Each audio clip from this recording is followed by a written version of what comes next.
69. Nice.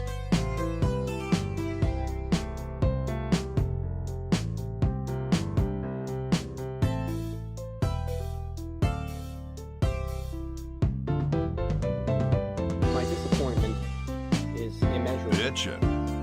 And my day is ruined.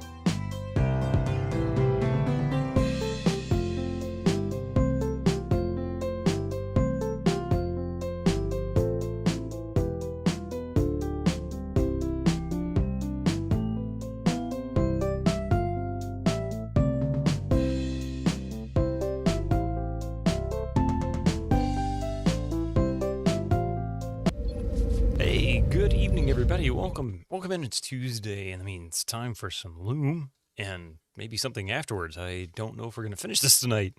Lazy Gript, how you doing there? You thought it was going to be Duke Nukem. On your hat. Oh, wait, there is a Loom badge. Ask me about Loom badge. Hang on a minute. I have one. Hey, Killick. And Nicomancer Karatas, how you doing? Let's see here.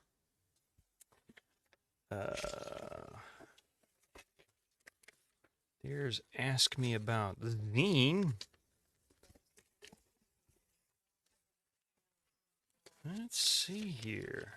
So, tell me about Loom. You mean the latest masterpiece of fantasy storytelling from Lucasfilm's Brian Moriarty? Why, it's an extraordinary adventure with an interface. You know, it might make sense if I actually organize these. Stunning, high-resolution 3D landscapes, sophisticated score and musical effects, not to mention the detailed animation and special effects, elegant point-and-click control of characters, objects, and magic spells. Beat the rush. So nice when Cobb can actually just tell us about the game we're playing. I mean, today. Mystic, not now, buddy. Nobody asked for your help. He said, "What's over there?" How's it going, Peter C's? In the week, let's see, got the week off, so you're studying instead, but also finished your daily study. Ooh, nice. Awesome. Mystic is always interrupting the stream, except when he's not. He's Mystic. He's Mystic. How you doing, Winter Slice? I think I need to sharpen this.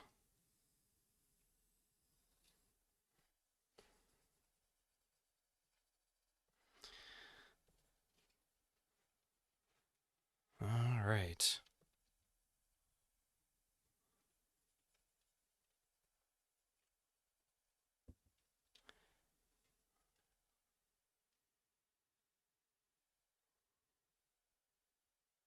Anyway, I hope you all had a great Monday, great Tuesday.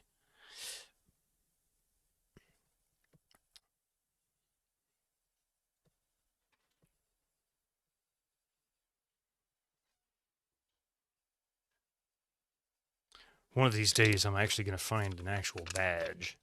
Hello, Weavers. All right. I know you can't really read that per se. Let's see if it'll... There you go. Ask me about Loom. If you can really read that. Red on yellow doesn't look good in this camera, does it? Perhaps I should have used black. That would have worked better. Doing all right. You're also able to report that your GK2 journey, holy crap, FMV Grace is catty. I've only ever seen, I think, Fraswar play that one. I mean, I've known people who played it. How are you doing, Heart of Mithril? Good to see you there. Can you tell me about Loom? You mean the latest masterpiece by Brian Moriarty? You know, you'd be surprised. I don't really know the whole thing. Pixel Grace certainly had a catty side, but the FMV Grace is like 90% claws. Oh, wow.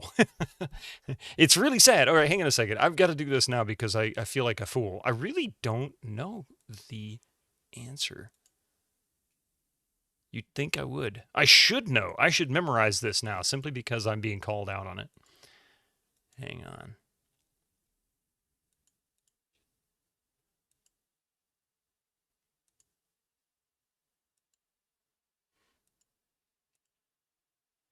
Oh, wait, do I not have it? I could have sworn I had it written out. I guess not. Oh, well.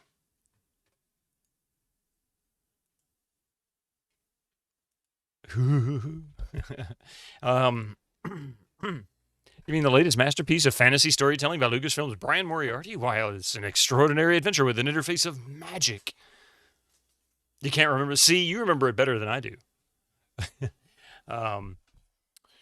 Yeah, all right. So we've got this going.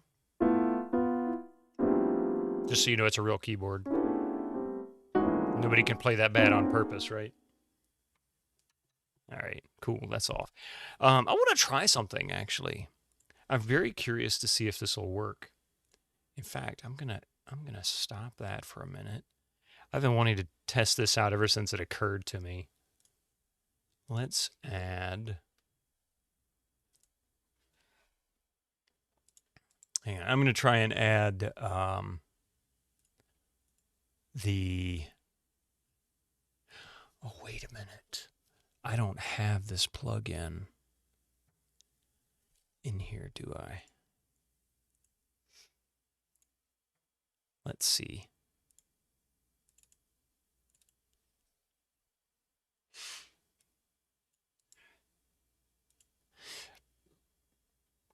Bear with me, I just need to make one change.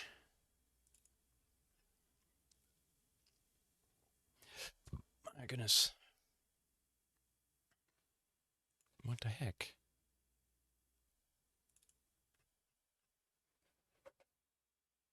Oh, there they are. I'm like, where's the plugins?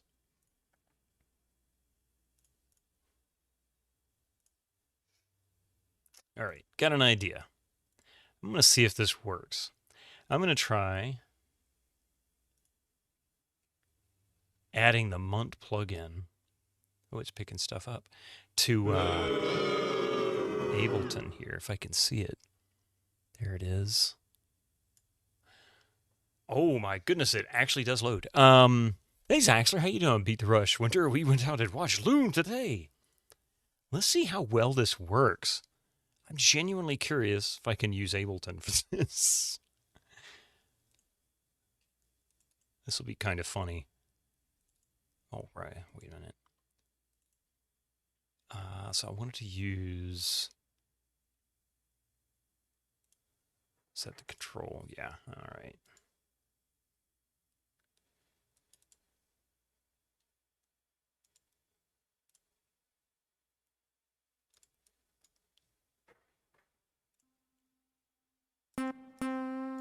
It works.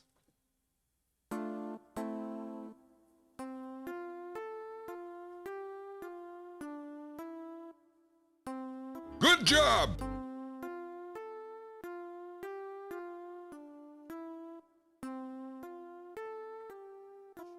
Yeah, whatever.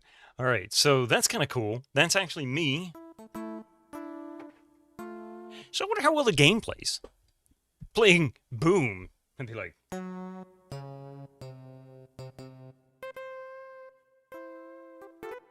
So I've never played an MT32.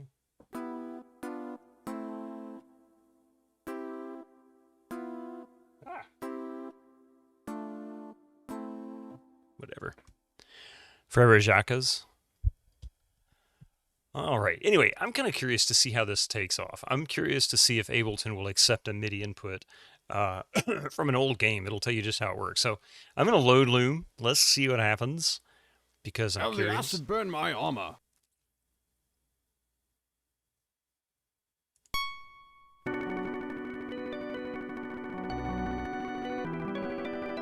It's not playing it right. It's only using one instrument. Yeah, it's only going to use one instrument. That's pretty bad. All right, I'm not going to keep doing that. That was fun, though. That was fun while it lasted. All right. Shoot him now! Yeah, it was awful, wasn't it? Trivia, Lazy Crib. What kind of trivia would you like? You kind of like it? It was bad. It was weird, is what it was.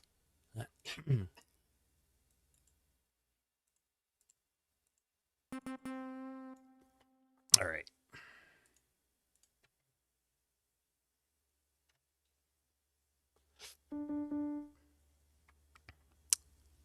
Yeah, but one instrument.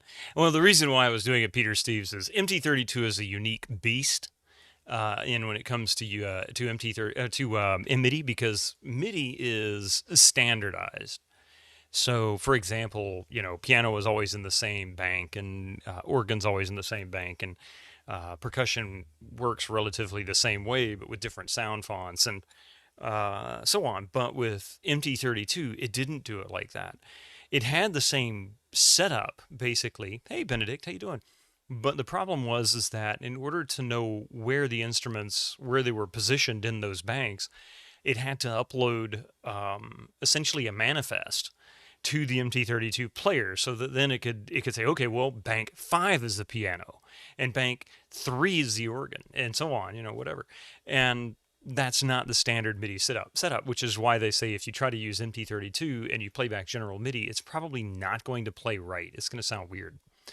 But since I'm assuming Ableton is just not set up to deal with MUNT in MT32 in general, so it's not able to accept that manifest. In fact, it's an explicit option in Falco MIDI soft to make sure that it will properly read MT32. It's kind of cool. Hey, Nuke for Prez. So TNG. All right, let's see what we've got for some TNG trivia today.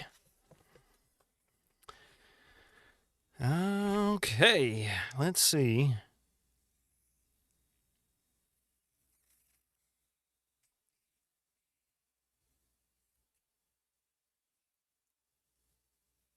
All right, I got you. I got you one. This is a data question.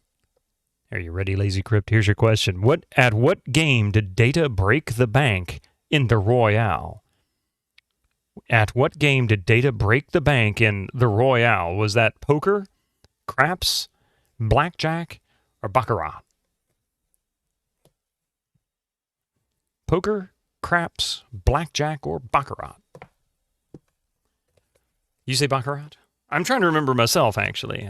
I think I know the episode. I remember the episode very distinctly. It was the hologram generated, hotel and casino that they got stuck in. It was all, Americanized. It turned out it was some alien civilization had created a world for some survivors of a crash on their planet. Let's see.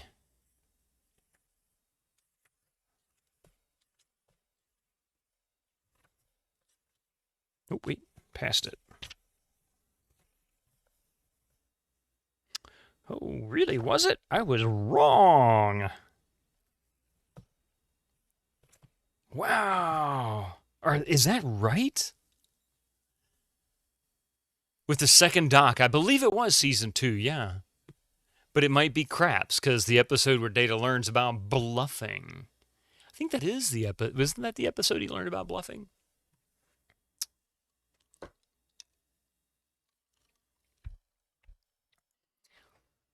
But the answer was indeed craps, according to the book. For some reason, I was thinking it was blackjack.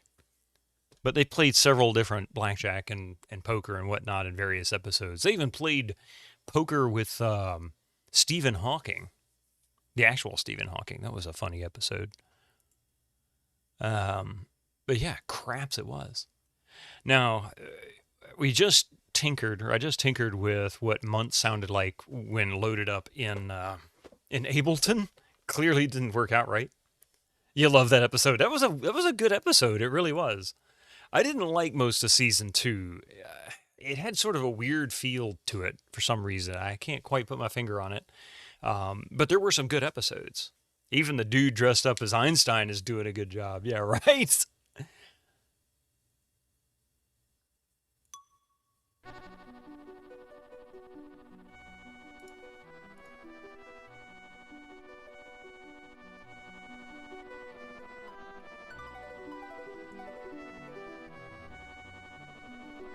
I think this is it.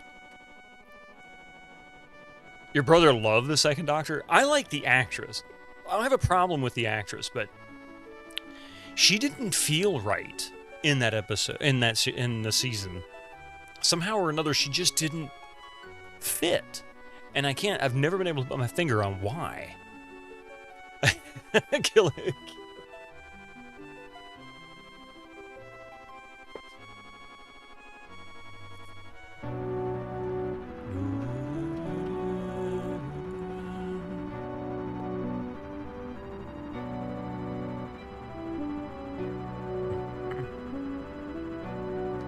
You never liked her character. She was like a female retreat of McCoy, arrogant and opinionated. Retread. Maybe that's what it is, Winter Slays. She was way overconfident in that role.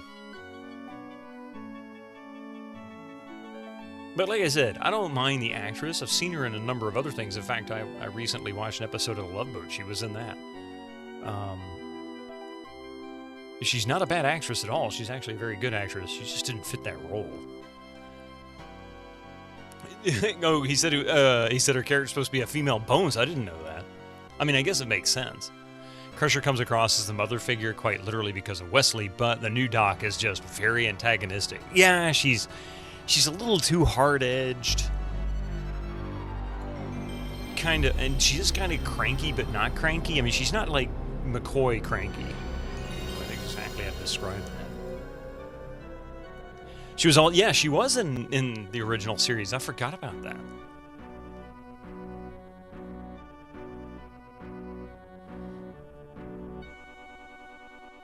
Oh, so now I understand the birds flying across the logo there. Interesting.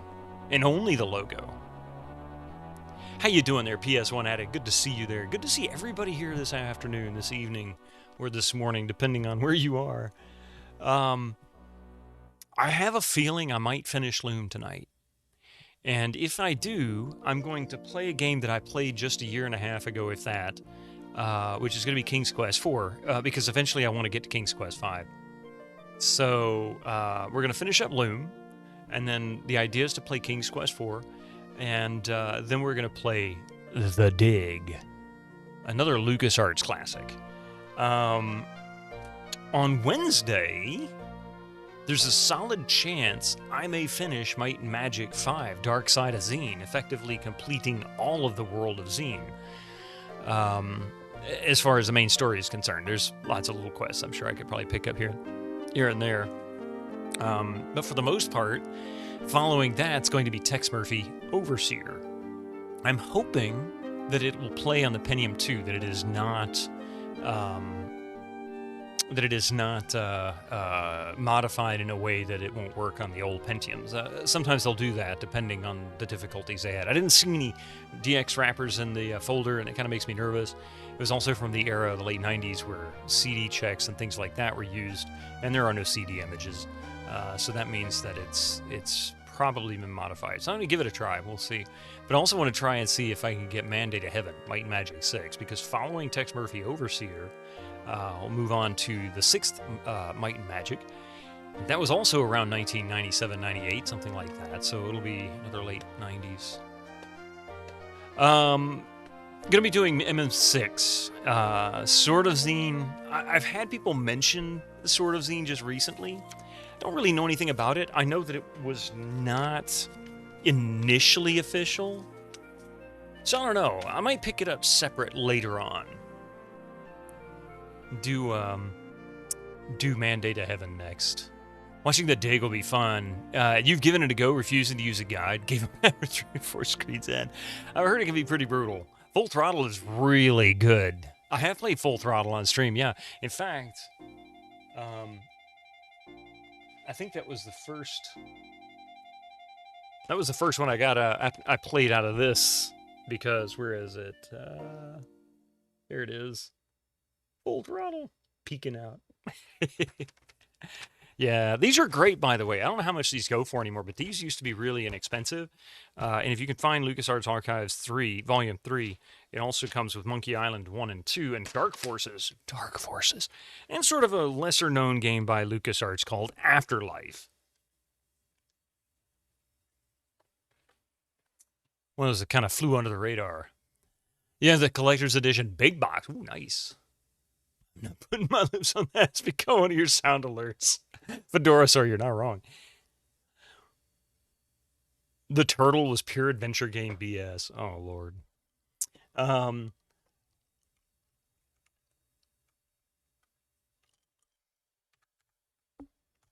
There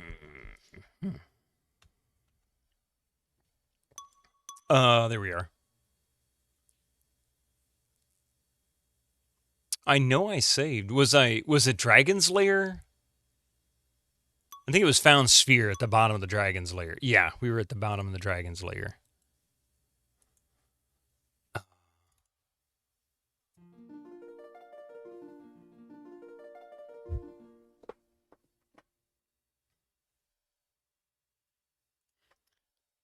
I think I need to raise the volume just a little.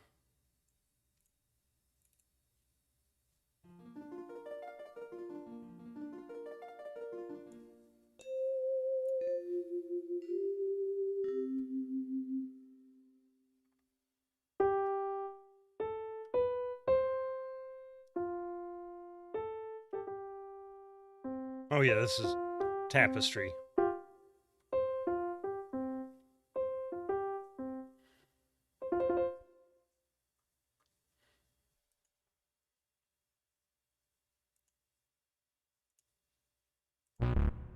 Yeah, see, I don't have that note yet. Including that. Transcendence, that's what it was. Spelled as Tacky's 90s doorbell. That's really all it is. It's just 2/5. It's the first and the fifth of the F and the C chords. That's all it is.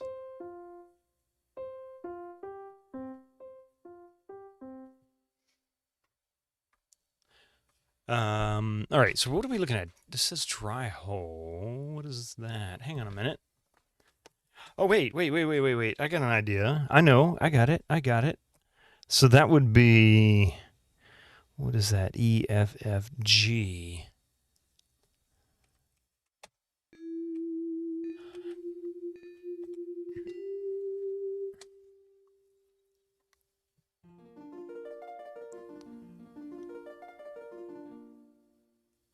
Ah, okay, so I just filled it. But maybe I wasn't supposed to do that. Maybe it was empty. Was it empty to begin with? So, G.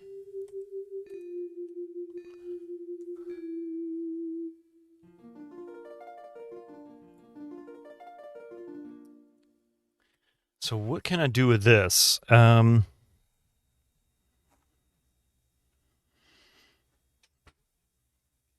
Open? Oh, what can I do with that? E, C, E, D. Nope.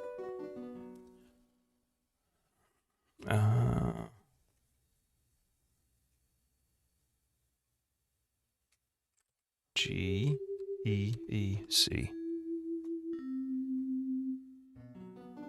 No.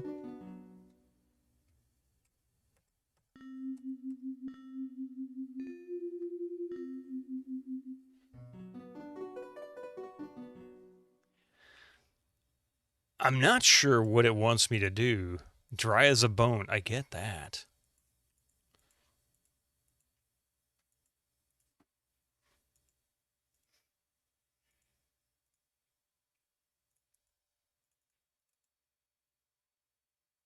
Is that...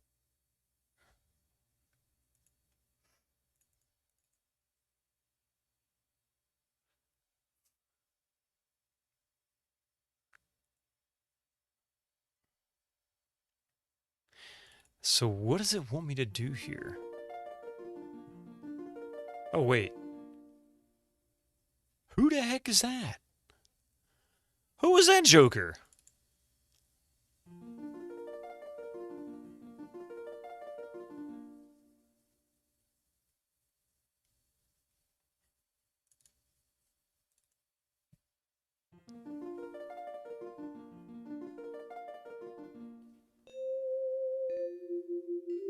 Looked like the Noid. It did look like the Noid. Who's this creepy looking dude? And why does he have to smile so creepy? Okay, so I'm not sure exactly what they want me to do here. So if I don't remember if this was full when I came down here or not. Let's try...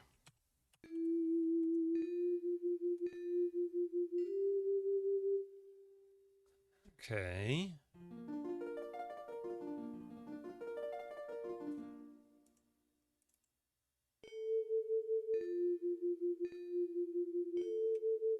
Oh, reflection.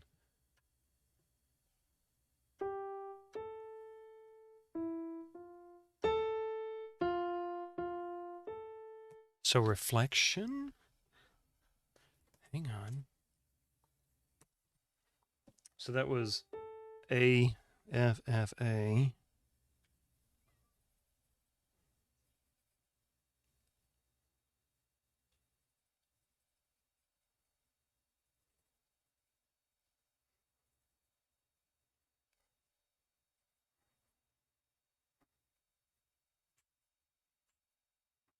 I think that's it.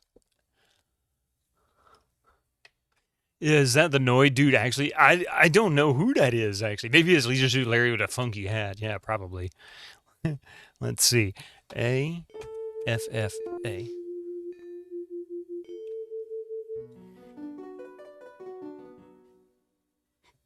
Okay.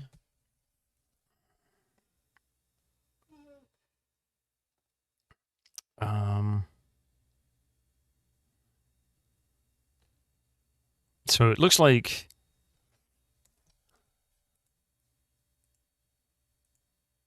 So A is the highest, right? Yeah, A is the highest note he's got. He doesn't have the B or the high C. Okay. He seems to be stuck.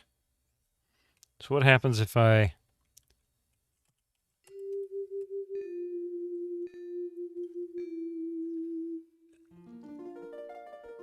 So now I have a reflect spell. And now, what does this do? So A, F, F, A.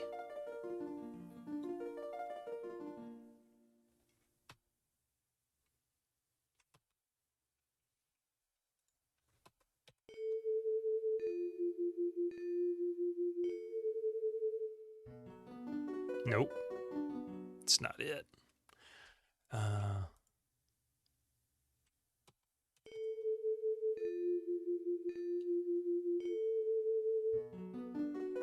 Nope. I don't understand.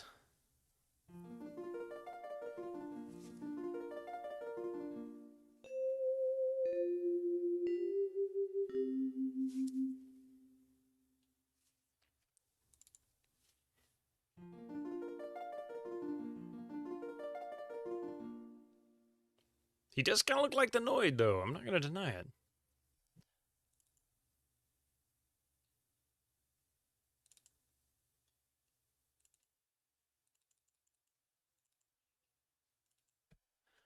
Let's see. What about Night Sight?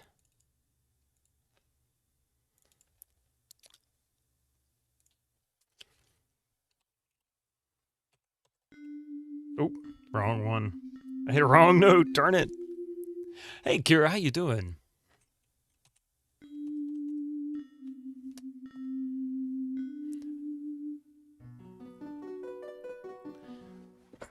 Yeah, Draft doesn't work on the sphere, but...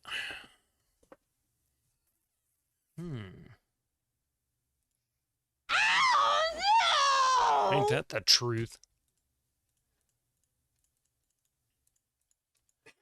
So I am very confused. We have a sphere. Wait.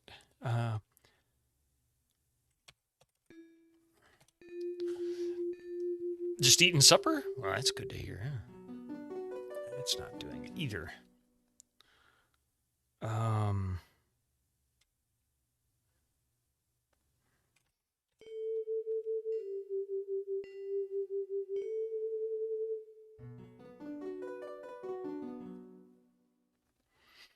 I don't know. I don't know.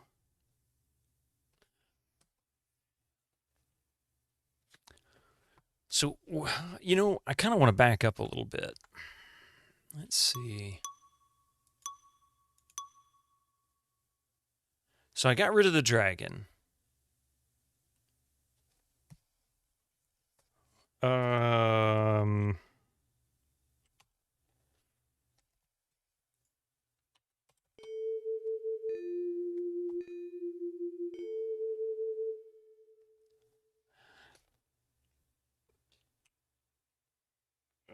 Forget what it was that I... Oh, yeah. I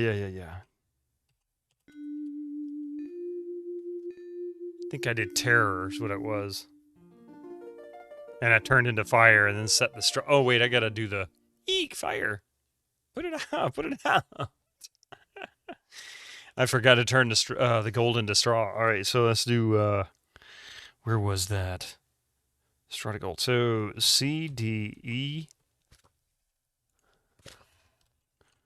C, D, E, D.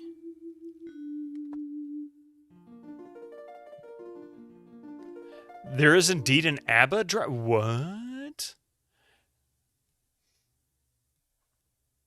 Too much to hope for. NSYNC wasn't around in 1990, I don't think. When did they start? That was like late 90s, wasn't it? Might not appear in the stream. That's pretty funny. Okay, so now I gotta cast Fear on her. D, F, F, D.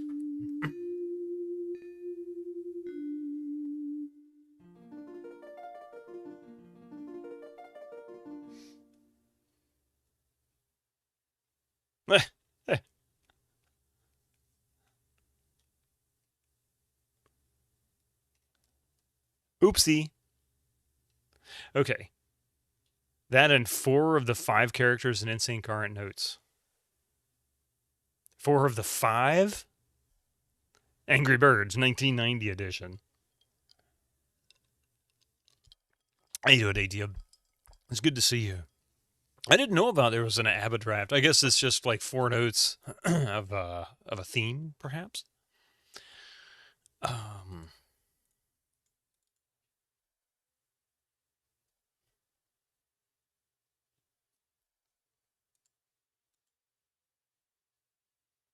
Okay.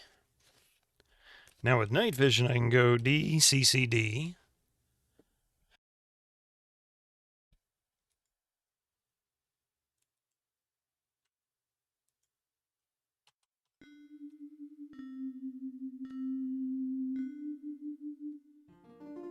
You'd say more, but there'd be spoilers.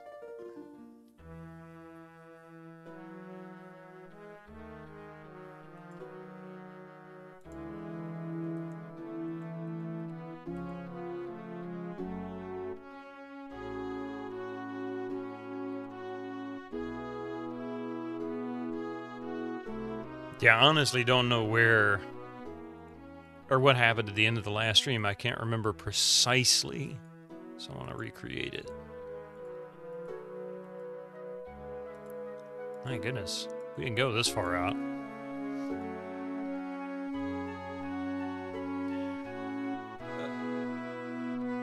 Bobbin did this all wrong. If you're casting spells at the darkness, it's gotta be Magic Missile.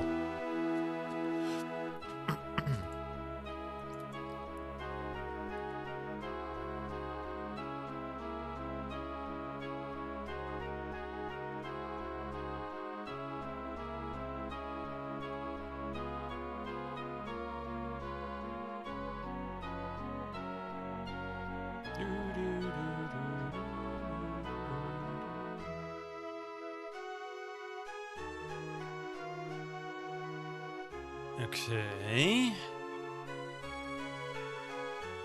That reference isn't getting any younger either, is it?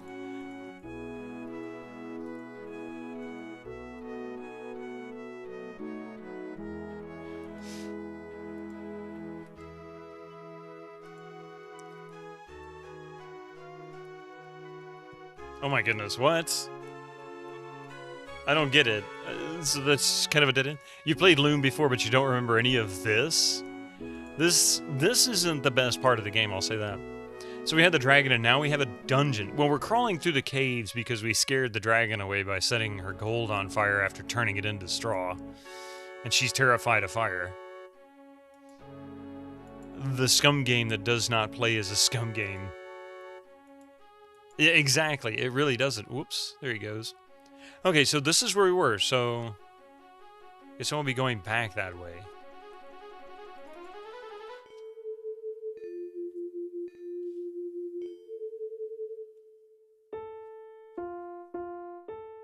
Okay. Hello, Darian. How you doing today? So we've got a pool. So it was full when we got down here. We can empty. Easy enough.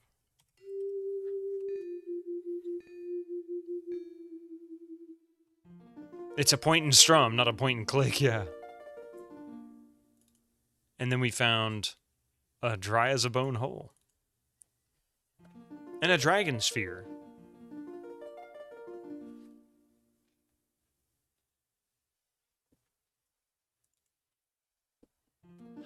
Wait a minute. There's transcendence. I have done it! I go Go again! More dragon sphere right there. That's dragon sphere. And whoever this Joker is, have to watch out for the toothy guy with the green hat. Okay. Now what?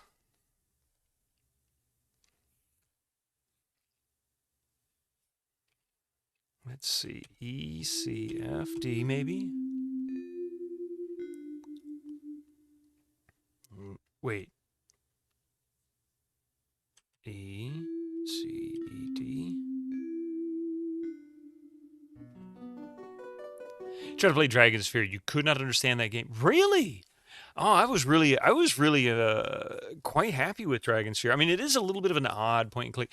It's it has one cool feature. Like, one of the things that I really liked is you had to learn the language of one of the characters. And I thought that was one of the coolest features of that. And Ultima Underworld has a similar thing. I think it was the Lizard group. You have to learn their language. And that was kind of cool. It's challenging, though. It's not an easy game. I had a hard time with the fairies. Like, that whole fairy section where you had to figure out their riddles. That was another area I struggled with. But overall, I really enjoyed that game. But it is odd. That's for sure. How about, oops, C, E, E, G. By the time Dragon Sphere had come out, Microprose had already decided to stop making adventure games. Yeah. You remember the lizard people in Ultima Underworld? Yeah, that was a good one. You played, but they did a couple more after that, though, didn't they? I mean, there was another game on the same engine as Dragon Sphere, I believe, that came out after it. I can't think of the name. So they might have had a couple in the works, I guess, before they decided to make that change and said, we got to finish it before we stop. Amber Star has rune alphabet that you can decode, though you think it was probably in the manual, which you didn't have. Figures, right? They actually promoted it in previews as, this will be our last adventure game. I didn't know that. Rex Nebular and Return of the Phantom. That's it. They both came out before Dragon Sphere. And that, I think it was Return of the Phantom was on the same engine as Dragon Sphere. Return of the Phantom was good. I really, really, really liked Return of the Phantom. You played Dragon Sphere back in the day. Got when you first got the interwebs, downloaded it off Home of the Underdogs and didn't get terribly far. The Fairy Maze is your least favorite puzzle in history, but Dragon Sphere is mostly good. See, I agree. It's mostly good. To me. Obviously, not everybody enjoyed it. Oh, they both were? I wasn't sure about Rex Nebular.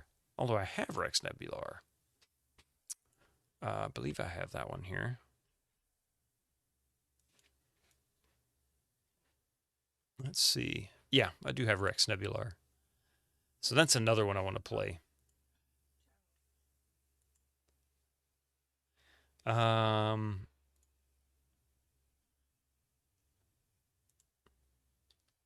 Is a low-rent Leisure Suit Larry easily the worst of the three? I've heard it was a bit campy, to say the least. Okay, so I'm here at this hole. I don't know what to do with the sphere. Maybe twist?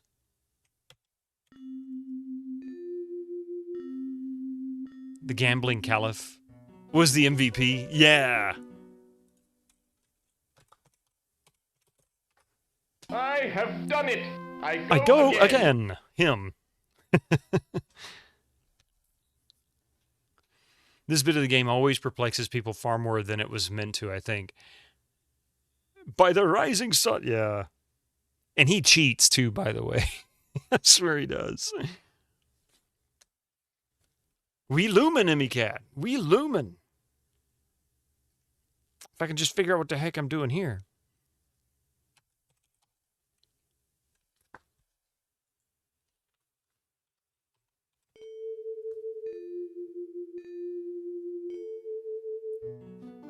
That didn't do it.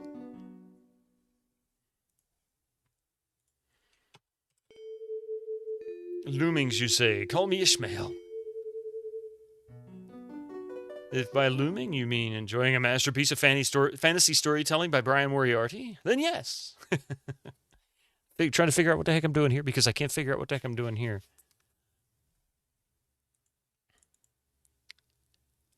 And the other problem is that I can't figure out how to get out of this scene. So if I'm supposed to leave, then I think I'm stuck here. But no, I'm sure there's something I'm missing. Oh, wait a minute. I can leave. Oh, that's very confusing. I almost feel like I'm supposed to take this sphere with me. Because I know this is one of the spheres that they were looking for.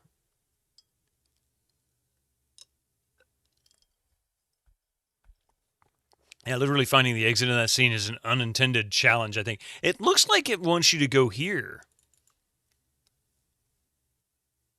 And it doesn't really give you any indication that you have to go around. These are not the spheres you're looking for, Wave's hand, yeah. And then when you go around the corner, if you're not clicking on the right thing... There we go. See, it didn't want to work.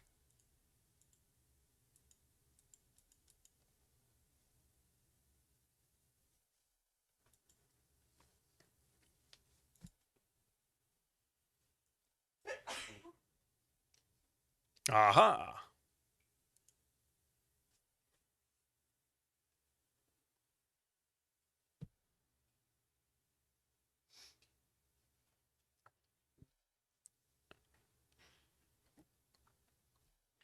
Let's see.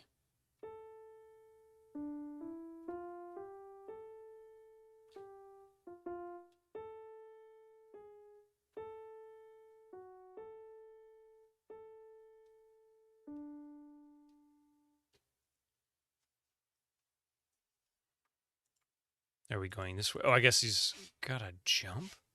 Look, they called it a masterpiece of fantasy storytelling. Not a masterpiece of level design. That's a good point. Okay. Oh, wait. There we go. What are we doing here?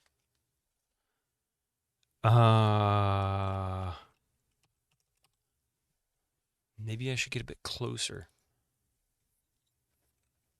Strong bad voice. Looks like I'm gonna have to jump. I don't think I'm supposed to jump. I didn't realize I could click on that thing. So now that's... Dude, where are you going? Okay. I mean, it just taught me the reflection spell. A lot of times, that's not it. A lot of times, that's really what it's doing. What else can we do? Oh! Oh my goodness. Really? You gotta be kidding me. This is the answer. And by the way, no, I'm not cheating. I'm just looking at the drafts and I see something on the screen that fits quite well, but it's kind of twisted. Yes, I use that word on purpose. Hey. Really? Watch this. I knew that was going to happen. Oh, man. Untwist. The untwist spell. That's so bad. Twisty. I had a feeling that's what they wanted me to do. You hate it when my stairs become all tangled up. Casting untwist here and earlier on the water spout where the... Uh-oh, here comes the dragon. Where the points at which the game moves from disc 1 to 2 and disc 2 to 3 on 3.5-inch floppies. Interesting. Who's this? Boy?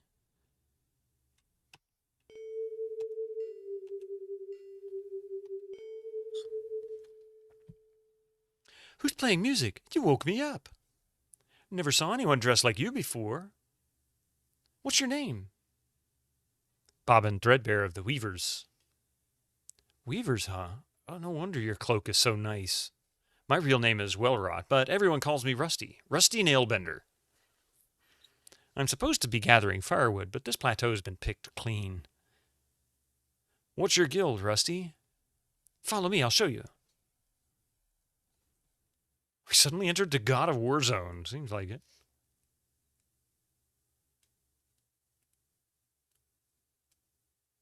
That's us, the Guild of the Blacksmiths. They live in a freaking anvil. Our city's been here since before the Shadows. We call it the Forge. The secret Guild of Secret Cannibals. So, what brings a weaver to these parts? I'm looking for a flock of swans. Did you see any pass this way? Sorry, no swans around here. Plenty of vultures, though. All this talk makes me sleepy. Wake me if you find your swans. Never seen one before. Let's see, Rusty Nailbender sounds like a rejected NPC name from Your Suit Larry. Ouch. Internally, this plateau is Route 34 on the game files, which is fun, since Canto 34 describes the center of hell in Dante's Inferno. I wonder if that's on purpose.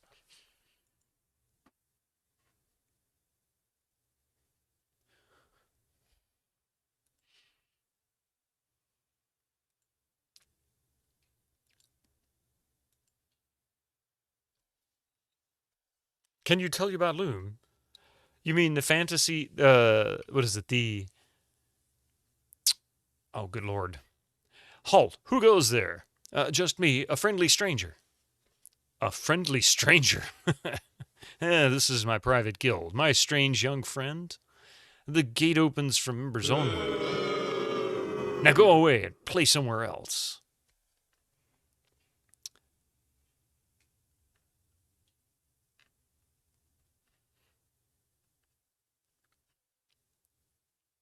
Let's see. Oops. You know, I really don't. There we go. Go be strange elsewhere. You're not wrong. We've all heard it so many times, but none of us can remember what Cobb says. And you think I would know it. I've been on every stream that I've had. So I guess I'm gonna have to open this door, huh? Oops, I hit the wrong note.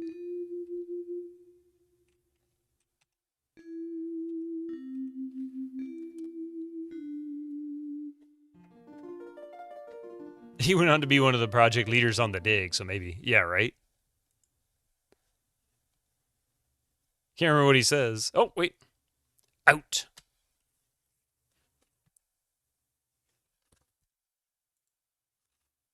Okay, so we're going to...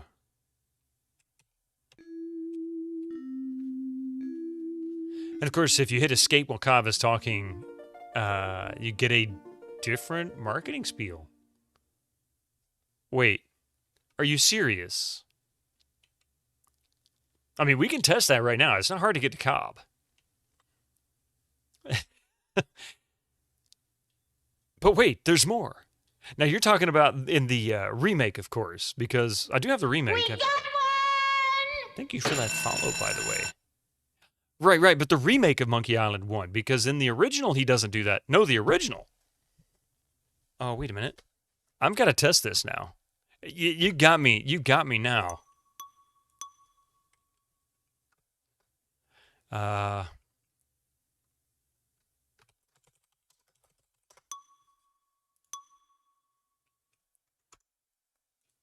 right.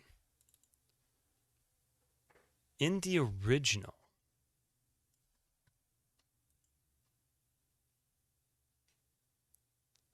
Hang on.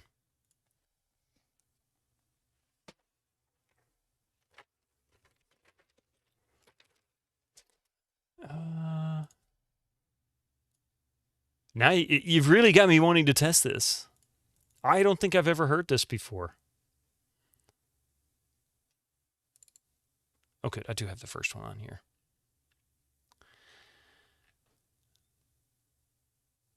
But why is it not in my Scum VM setup? Hang on a moment. There's two. Yeah, for some... Oh, there it is. Secret of Monkey Island. Okay. I was about to pull the disc out. I'm like, I thought I already had it set up on here. But we'll need a full voice acting on this one. All right, so this is the VGA CD-ROM edition. This is not the EGA or the floppy disk version, which is a little different. So I suppose it's possible that it works in one but not the others.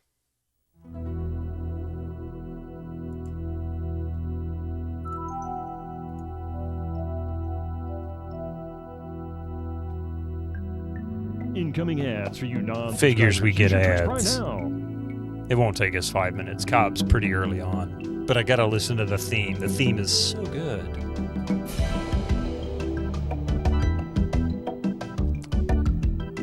And this is the CD-ROM version, by the way. The audio, the music is the CD-ROM version. It's a little different.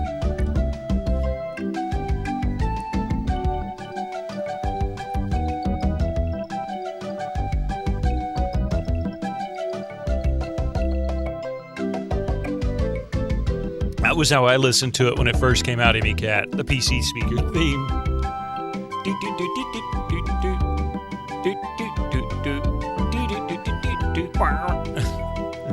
It's the latest masterpiece of piracy storytelling by Ron Gilbert.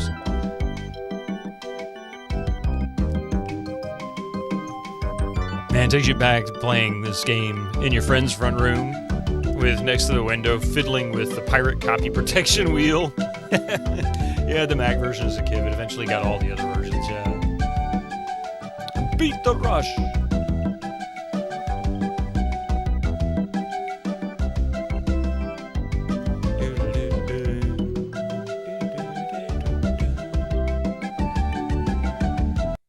Alright. Alright, so easy enough, right? Holy crap! Welcome in, Raiders! Mitchell! Parrotwise. How are you doing there? Welcome in, everybody. Look behind you, a five-headed button. Oh my god. No, it's just Mystic. Can you tell us about Loom? Mitchell, we're about to have Cobb tell us about Loom and more. That's the reason why I loaded this up. We're playing Loom. As you can see above my head, we're playing Loom. But ATM Machine has said that there is a second dialogue. If you get Cobb to tell you about Loom, you hit escape while he's in the middle of telling you, and he'll say, but wait, there's more. And then he goes on. Doing really well, Mitchell. How are you doing? So we're about to test out what that is. I don't think I've ever seen this before. I mean, I've seen this, obviously. I've played this about 5 or 6 times in my life. Considering doing a DOS week, you're only allowed to play DOS games for a week. I do that every month, or almost every month. Yeah, you're going to love it, I promise. You just finished Good Old Skies, huh? Mystic, no sir, get them paused. Thank you very much. Sorry. Third game. Oh. Wait. ATM Machine, what now? Third game? Fact about the Mac version of MI2 Fate of Atlantis floppy, you only have to enter the copy protection once, ever. Interesting. Hey, Mason, and the,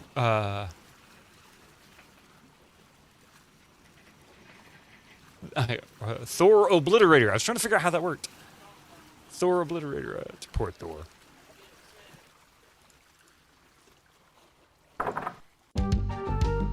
Alright, here's Cobb. Let's see what happens. Aye. So, tell me about Loom. You mean the latest masterpiece of fantasy storytelling from LucasArts? But wait, there's more! Advertisement. Loom has no burdensome typing, mapping, or inventory management. And unlike in many adventure games today, it's easy for beginners to enjoy. A leading game magazine says it's enchanting, complex, captivating. Beat the rush! Go out and buy Loom today! Jeez, what an obvious sales pitch. It's exactly what it was! That is hilarious, ATM. Thank you for showing me that. All this feel comes from the back of the Loom box, by the way. Sorry, but on some topics I just get carried away. We got one! Thank you for that follow. Welcome in. So, yeah. Alright, we tested our theory, right? that was Monkey Island, folks. I hope you enjoyed it. I'm just kidding. We're going to go back to Loom, of course. We were working on Loom. I never had the Loom box. I had Monkey Island when it came out. Played it back in 1990, but I never got to play Loom. Never did get to play Loom. Hey, Rabbit. Streaks are working. Oh. Missed it. Oh,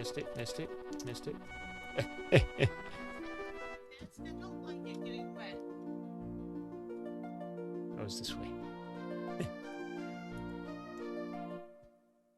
There we go. We need to record the voice clip of that. I know, I need to, well, the worst part is that I had, well, if it isn't the friendly stranger, Hall, that I told you to go play somewhere else. Figure him out in a minute. The gate is closed to strangers. Get the idea? I didn't expect him to go chatting. I'll pause this for a moment. Oh, I'm glad you were able to get the streaks back again. That's good. As long as there's a record scratch to indicate someone hit escape. Oh, a record scratch, not record. Well, give me just a minute. We got ads about to kick in here in just a second, and I'm sorry for that. I can't control those. I can't snooze them now. Anyway, we'll be right back. Let's see here. We'll be right back. Let me change this song over. There we go. All right. We'll be right back after these messages. Please don't go nowhere. See you in just a few minutes.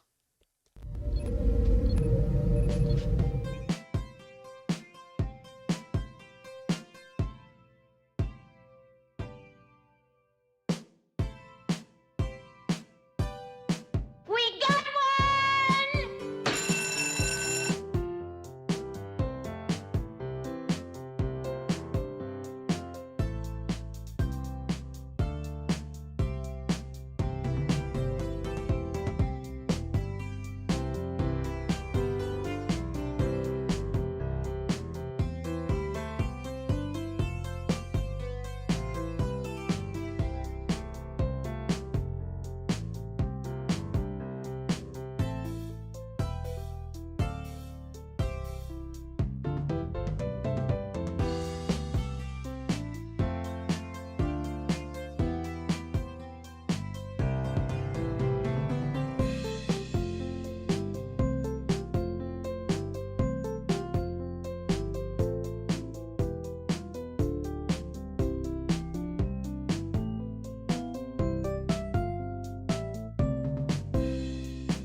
Right.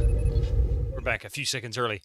Anyway, thank you again, Metro, for the raid. I really appreciate that. Welcome in, everybody. My name is Bitterman, and I play old PC games, much like what you see on the screen in Monkey Island. And oddly enough, every once in a while, a game I've played several times, or I thought I knew well, somebody surprises me with some little piece of trivia, something that would have been so obvious. I may have stumbled on hitting escape talking to Cobb, but you only get that message once, I think. So, I don't know. Maybe I had never seen that before. Nobody, as far as I know, has ever mentioned it to me. So now I need to load up the remaster and see how it works there, too, because I need to copy, or I need to record that as well. Yeah, that's pretty funny. All right. Well, thank you so much, and welcome in, Grandmaster Farmer. It's so good to see you. Better late than never. It's all right. But I'm glad you're enjoying old Scott, or enjoyed. And, oh, by the way, yes, Mitchell, this is my first time playing Loom, and we're doing it on expert mode. Mainly because I can play back all the intervals so that I know what it is, and then write them down so that I know what the drafts are, because I don't have the book to write it down in. So we have some staff paper over here. And I know how to open the door. I'm guessing, I think I have an idea what they want me to do here. Loom is aside from being able to note what intervals are there, it's relatively easy. So we're going to open the door, and I'm guessing I need to cast the reflection spell. So we're going to go tell Mystic to stop being a butt, and then we're going to actually open this door. So we're going to open that. The gate will open. And then I'm going to cast. Oh, no. What are you doing, you butthead? Said out. Oh, wait a minute. Maybe. GEEC. About camo. No.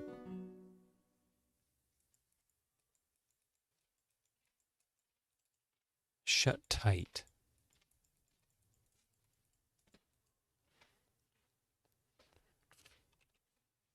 AFFA?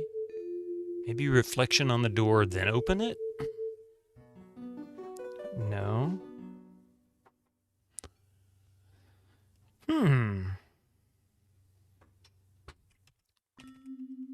Oh, wait. Just hit the wrong note. Yeah, it's not a draft because I hit the wrong note. Try twist? No.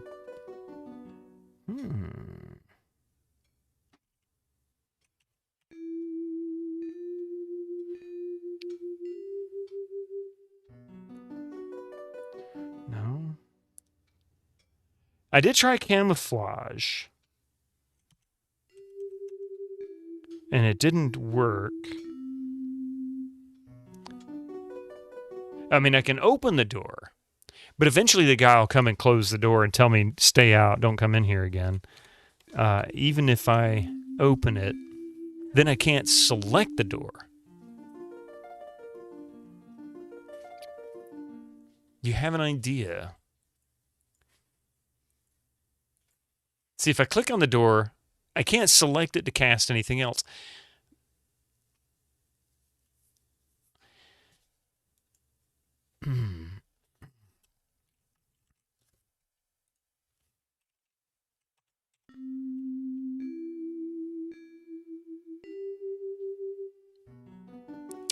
No, that would be uncamo, unhide.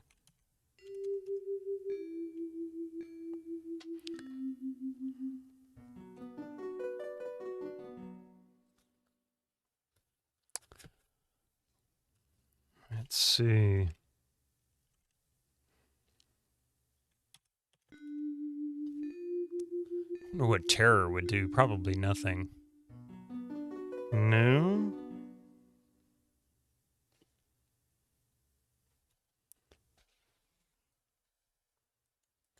That window doesn't work. Oh, wait a minute. I do have an idea. I wonder if I can select the dude and cast terror on him. So how about we open the door? And then we're going to go DFFD for terror. We just stand here and wait for him to come by. He'll eventually walk around. You have successfully scared the gate. He runs away screaming. I mean, I don't know. I'm trying whatever I can. It's called brute force, right? It sucks, but sometimes it works. You try to figure out what the game designer's logic is on some of these puzzles. What was it? DFFD. Come on, dude. Can I select you when you come around the corner?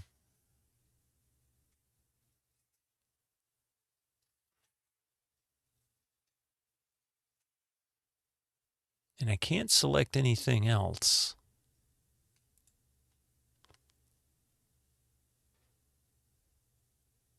Loom! Hey, Demon's Lair. Welcome in.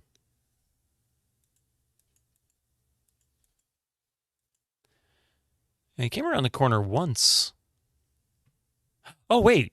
These are selectable. I thought I moved my cursor over these before I went down there. Grave. These grave markers are made from blocks of metal. Hey, Mason, welcome in. It's too bad that they didn't make a sequel to it. I am right there with you. Did the pirate and Monkey Island get you? Yes, Cobb finally succeeded. He convinced me. You see a logical step that can work, Benedict. I might have to see if I can try something else here. Rise from your grave. Yeah, so for me, I wanted to play Loom when it came out. I really, really, really wanted to play Loom when it came out, and it was just not something my mother wanted to play. I mean, I was, 15 years old, I think. And so she'd bought, or no, I was 16 years old. Yeah. She'd bought Monkey Island, but I didn't buy Loom. And we played Monkey Island a couple of times. Really enjoyed that one, of course. And I swore to myself I'd eventually play this, and I never touched it. Never touched it. And now it's way too many years later. But it's really, really good. So I'm playing it for the very first time. I've never even watched anybody stream it or play it otherwise. And we're doing it on expert mode, so no staff, no notes. Rise from your grave. So what am I going to try here? Can we terrorize the grave? No, we can't. Actually, I'm not sure what to do here.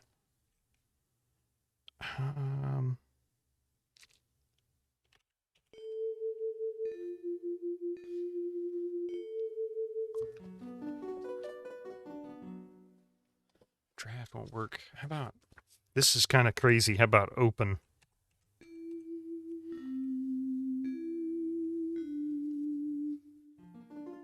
Oh, that did work. And it's going to rumble. I shouldn't do that. Every time I've cast that on a grave, it says, I'm not sure I should be trying that. How about, oh, shit, wrong note. I guess that's not a draft.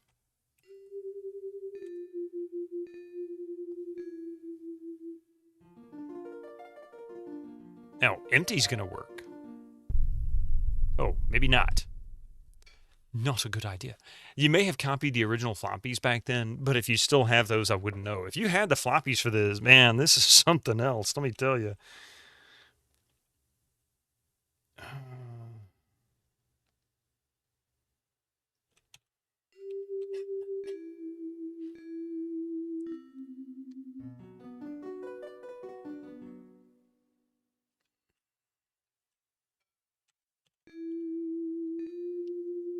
Definitely don't need to fill the grave, that's for sure. That doesn't work. That definitely isn't working.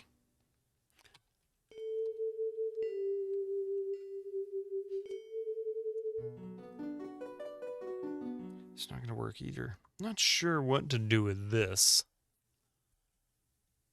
Get some help! I'm going to need it.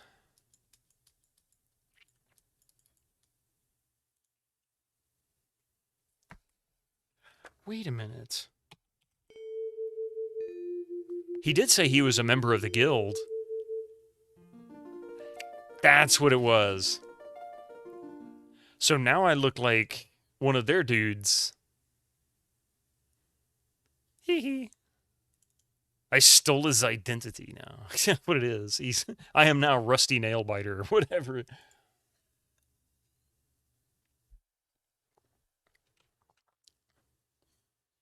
Hey, young nailbender.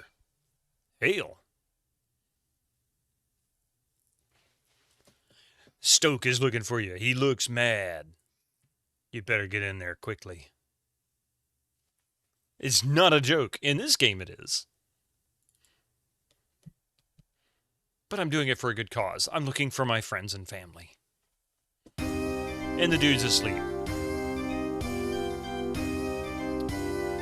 The dwarfs of Ironforge work tirelessly.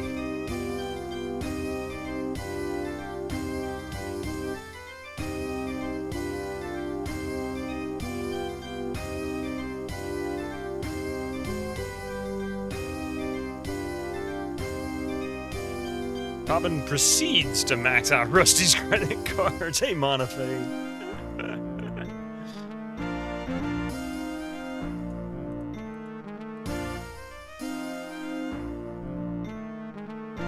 Well.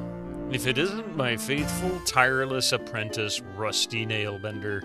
Hello, Mr. Stoke. And look, he's brought me a stick of wood. Exactly one crooked old stick of firewood for my poor starving furnace. Firewood? You lazy idiot, I sent you out 4 hours ago to gather firewood, and you dare to come back with one lousy stick? If your father wasn't the foreman, I'd toss you in the furnace. Lucky for you, he's downstairs with the bishop right now. If that furnace goes out, the cleric's sword will be late. Perhaps you'd care to ask the bishop for forgiveness in person? Happy to arrange it. Give me that stick. I know what to do with you. I'll be back, Nailbender. And I won't be alone. Luminicious. Man, you love them close-up shots of the NPCs. I'm told that that's missing in the CD-ROM version, that's only in this. Whoop. Okay. Well, I don't have my staff.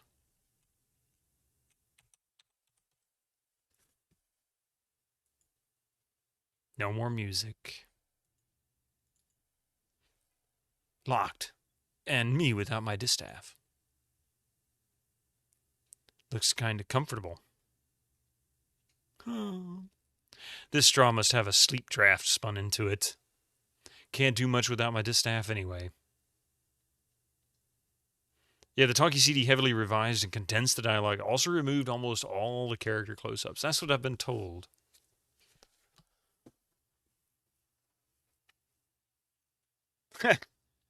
Rusty Nailbender's still asleep. Imagine frightening a poor, defenseless old thing like me. Honestly. Well, I may not be much good with fire, sweetie. But young, firm meat is something I can really sink my teeth into.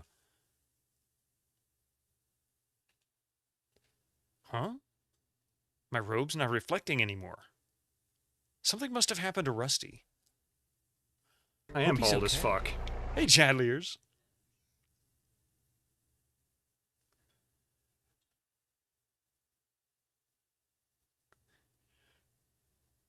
One stick of wood left. One. Furnace won't keep much longer.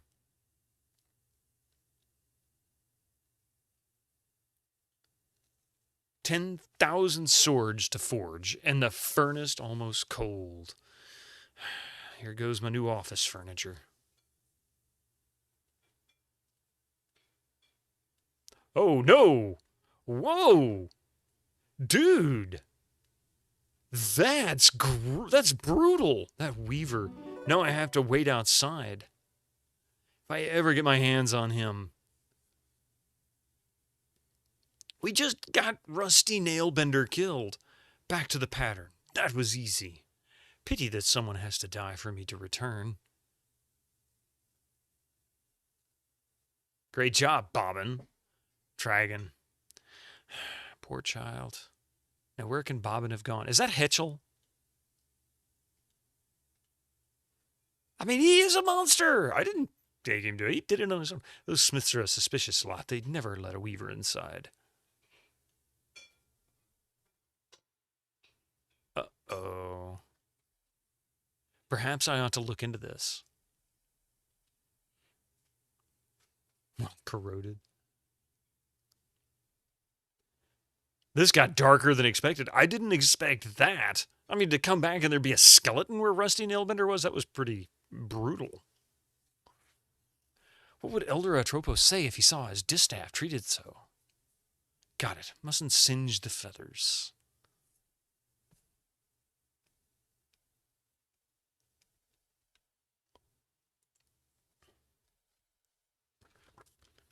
Now I'm back in business. All right. Because we can.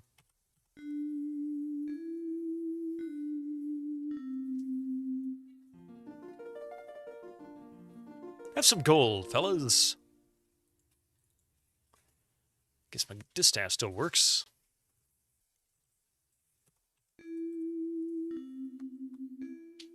It's cool how the outside of the portal had frayed fabric around it. Yeah, because it's, you know, because they're weavers. That's what they do.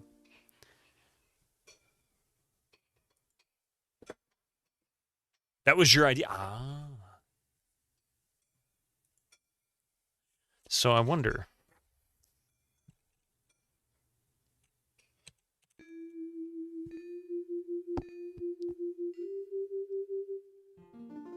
Fill it with wood. There we go. Aha. Full as it can get. Was there anything? I'd better not go back there dressed like this.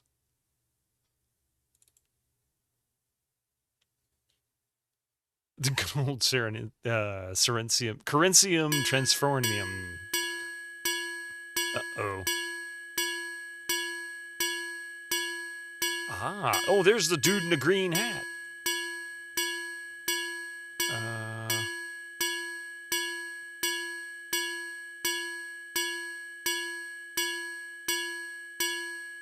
Too much noise.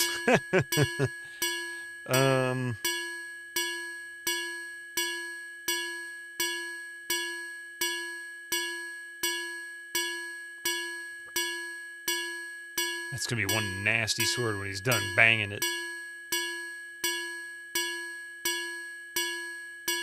And not apparently an alarm bell. Let's see what instrument it's telling me it is.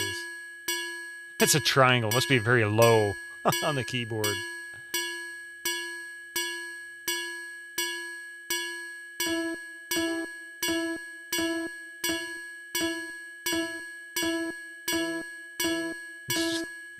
That's an E. Early rave party. Okay. That's a lot of swords.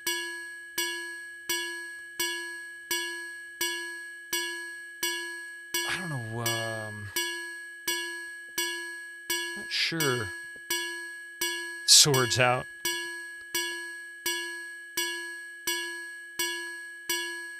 How can we?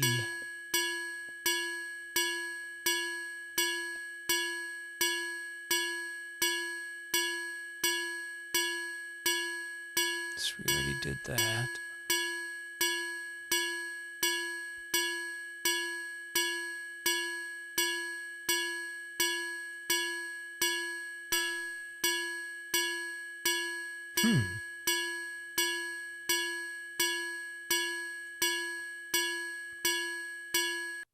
I'll hit mute for the moment because that is kind of obnoxious. It is pretty loud. What can we do here? Because I can't do spells.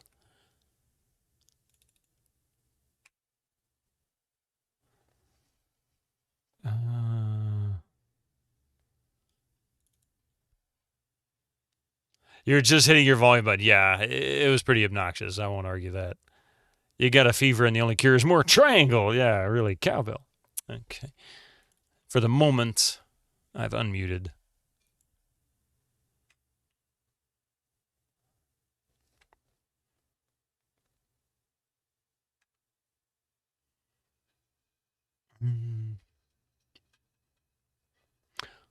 Wait a minute.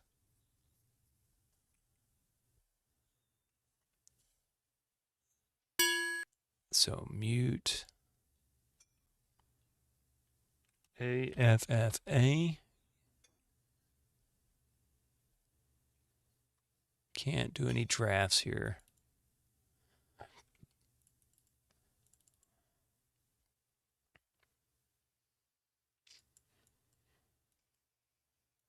So the only thing I can select are these two things in this room, and I can't spin any drafts due to the noise.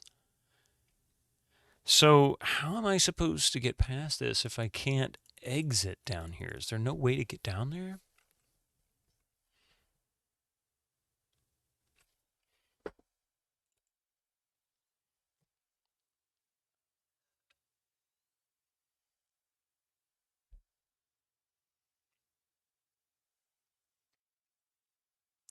And he says I can't go back there dressed like this.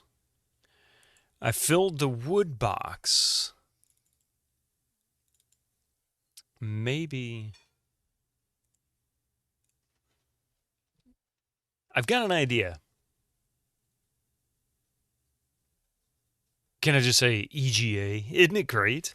I got an idea. Maybe I'm supposed to fill the wood box.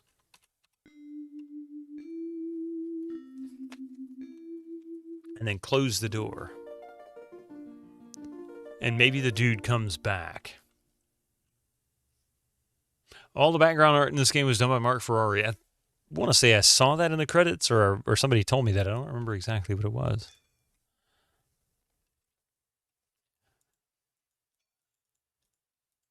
He did say he was coming back, right? Can we...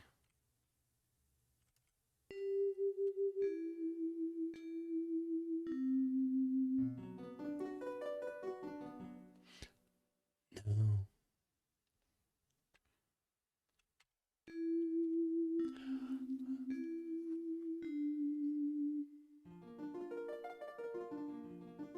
So maybe I need a camo before I go in there.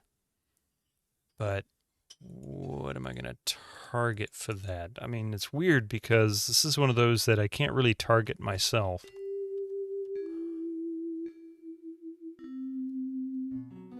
Being in a car and all. What does it say do when you just double click the door? It doesn't say anything. It won't let me... Oh, you mean from the inside? Maybe... Let's see. Wide open.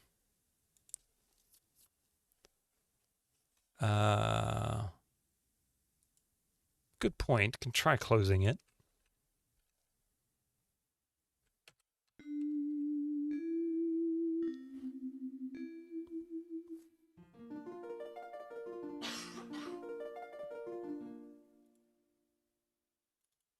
Closed. Yeah, that was exciting. This might be some of the best art you've ever done with the standard PC palette. Hey, T-Pad. It's good to see you. Poppin's perception is impeccable. It's good to see you. Yeah, I agree. This is pretty peak LucasArts right here. 1990. I mean... Monkey Island came out, Maniac Mansion the year before that. Day of the Tentacle, a year or two later. Monkey Island 2 a couple years later. This was pretty much at their peak. There was 87. Was it 90? I couldn't remember if it was 89 or what. Okay, so that guy's obnoxious. What nasty sword. So what if I...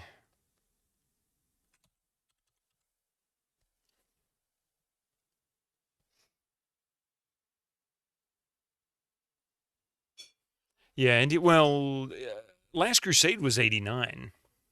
Indiana Jones: The Last Crusade came out in 1989, and that was done on the same Maniac Mansion, the Scum, which was great. And was one of the few LucasArts games that has a soft lock. That's easy to get. Yeah. Last Crusade came out in 1989, the movie and the game. Actually, the game might have been late 89 or early 1990, but it was right around the same time. You remember the other day about a game that's an absolute masterpiece in EGA? Sid Meier's Sword of the Samurai. I've never played that one. I don't even think I've ever heard of that one. Strange for a Sid Meier game I've never heard of. So all I can do is just target them like that. Hard to be nosy with all this noise. Good thing they have to shout to hear themselves. Oh, the final blade is being sharpened even as we speak, Your Excellency. My most skillful blade shaper is seeing to it personally. Then this is an historic moment, Foreman Nailbender. The forging of the 10,000th sword marks the end of our preparations. How goes the sharpening, Edgewise? This metal is proud, Foreman. It does not yield easily. More sweat will soften it, I trust. It shall be a blade to be reckoned with. The Blade of Reckoning. I like it. It has a certain apocalyptic flair. I assume your blade shaper won't be keeping me much longer. Does the metal yield, Edgewise? I shall pound it into submission. Harder pounding may shorten your labor. Our generous client grows impatient. Only time can shape such noble steel, but I will double my efforts. Skulls will cleave at the mere sight of the edge of this sharpening. So he's a bishop. That's okay. You wax poetic, Foreman. I have never doubted the workmanship of your merchandise.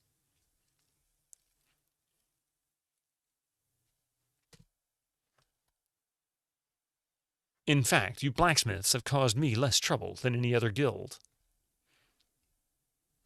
Your loyal service will not be forgotten in the hour of judgment soon to come.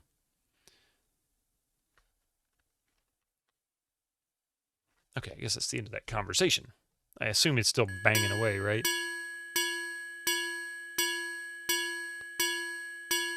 To be fair, it's possible to win the game without the beer. Just very unusual. In Indiana Jones, you can soft lock yourself by letting all the ale from the cask in the castle's kitchen spill on the ground. There's also another one. It's not necessarily an absolute soft lock, but it'll make the game so challenging at one point in the game that it might as well be. If you don't pick up the painting from Dr. Jones's house at the beginning of the game, there's a solid chance that once you get into the castle, you won't be able to get out, because you'll have to hand-to-hand combat your way all the way through, and there's a couple of guys in there that will absolutely smoke you in one hit. Guy's awful. So it's not really a soft lock. I mean, you could pass it, but it is so hard. So both of them are in that. Yeah, the beer issue in that one is pretty tough. That's wrong. What's wrong? You can get out of the castle without the painting. You can. But you have to hand-to-hand, isn't it? There's no other. It's either fight your way out or you trade your way out. Hence the I'm selling these leather jackets. Is there a third way to get out of there that I'm not aware of?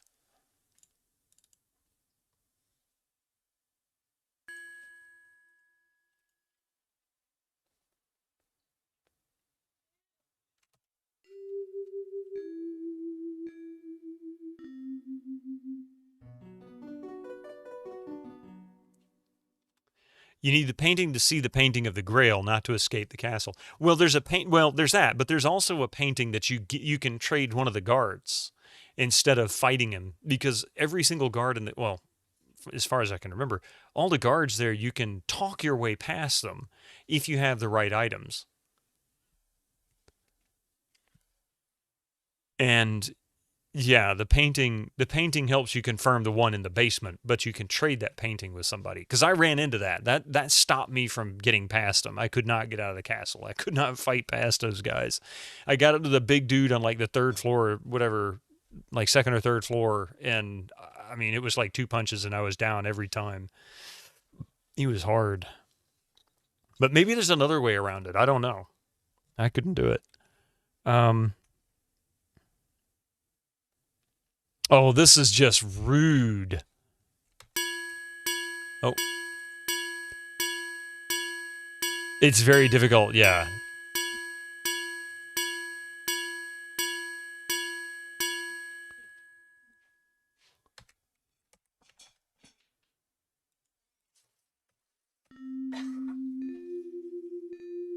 Oh.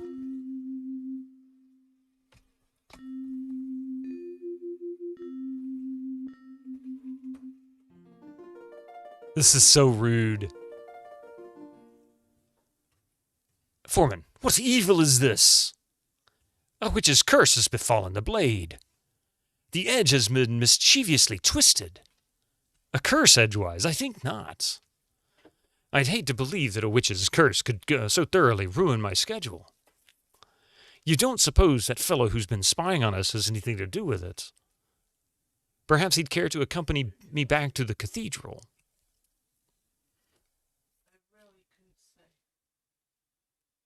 I may have new curses to teach him. In the CD version, this puzzle is harder because you can't walk around while they're talking. Oh, really? I didn't know that. You have to wait for the end of a conversation. I am Bishop Mandible, transultimate apostle of the anti-secular conclave of clerics. Am I supposed to kneel or something? Silence, prisoner. My assistant, Cobb. Charming. Your cloak and staff betray your origin. I studied the lore of your guild at university. It's been quite a while since any weaver dared to set foot off that dreary rock you call home. Loom. So provincial.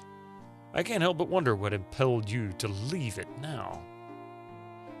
His Excellency asked you a question. I know. I'm just ignoring it. Ah, recalcitrance. I see. Shall I fetch the instruments of persuasion, Excellence?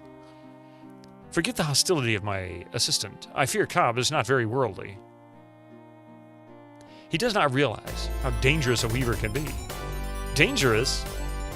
Him? Do you think this iron cage of yours is enough to hold the boy captive? Why, he could burst it wide open with hardly a second thought.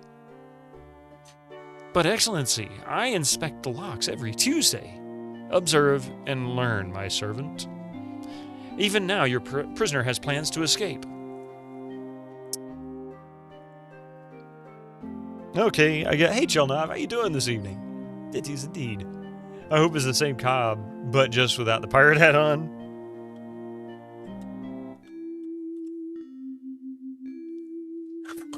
Where does that head go?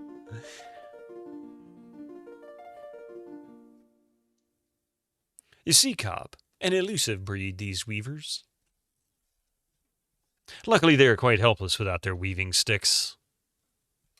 Give me that. You dare raise your voice at His Excellency? Now, Cobb, we mustn't be rude to our guest. Not after he was kind enough to bring us such a magnificent gift. Mandible, that distaff will never work for you. You were wrong, my arrogant young friend. Come, let me show you why. You heard the exalted one. Move it. Consider the common graveyard. In a graveyard, the boundary between the living and the dead is indistinct. You weavers would say that the pattern here is fragile, thin as gauze. Not just here, every graveyard is like that. I suspected as much.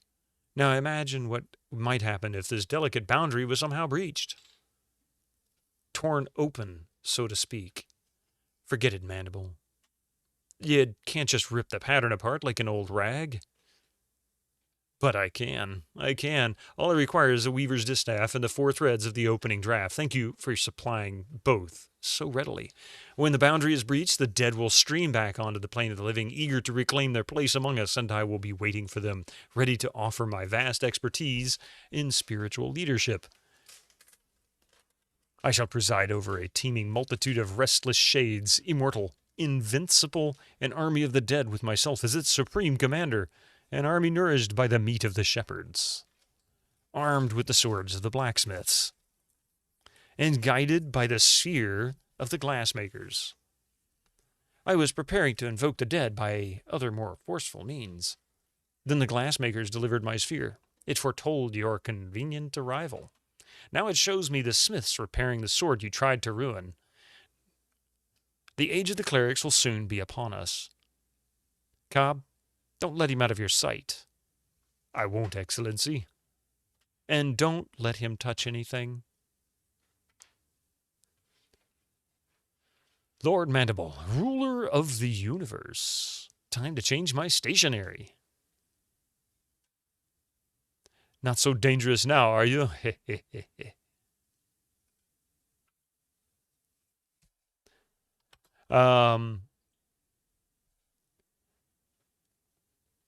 It used to be twice as big.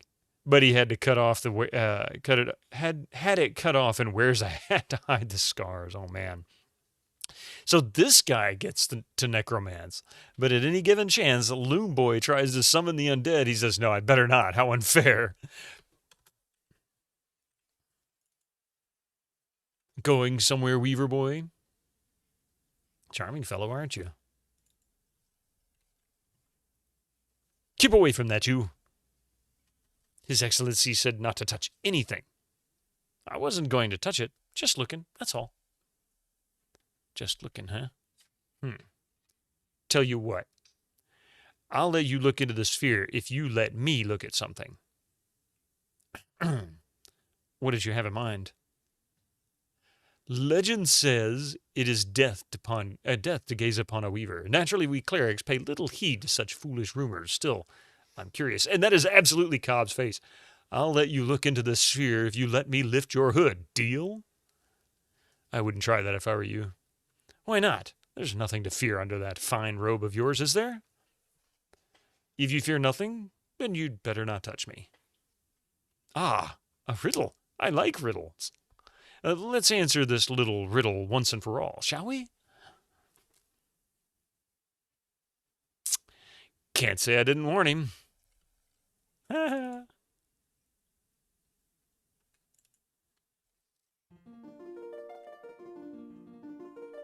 Transcendence.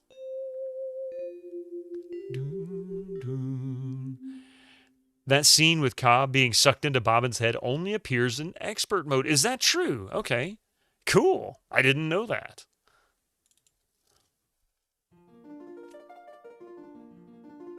Ooh.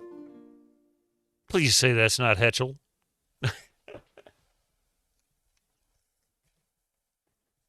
You never managed that, but you were also playing on PC speaker. Oh, yeah. If you're in practice or standard mode, you get a different scene which cuts away to Mandible hearing a commotion inside. Oh, interesting. You don't see Cobb die on beginner and medium. Ah, interesting. Thank you for telling me that, because I knew there was an extra scene. Chelnov let me know, but others have mentioned it. So cool. Okay.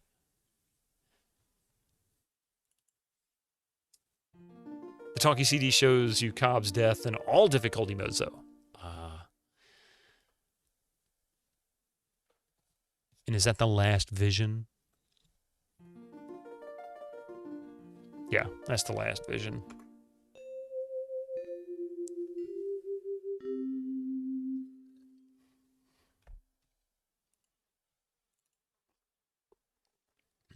And it looks hungry. It looks like the bishop took my distaff again, so out the door I go, I guess.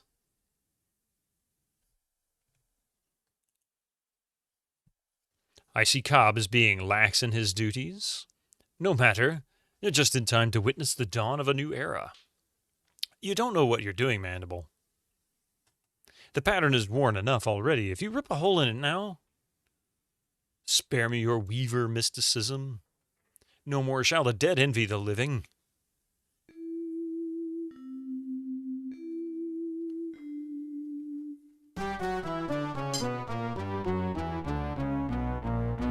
Wow, you must have opened everything within 50 miles of here, including the eyes of the dead. Behold. This is fine. I have a very bad feeling about this. Who dares disturb the peace of those who sleep? Greetings, noble spirit. I am Bishop Mandible, trans-ultimate apostle of the anti-secular conclave of clerics. Who have I joined the summoning? I am Chaos. Join me.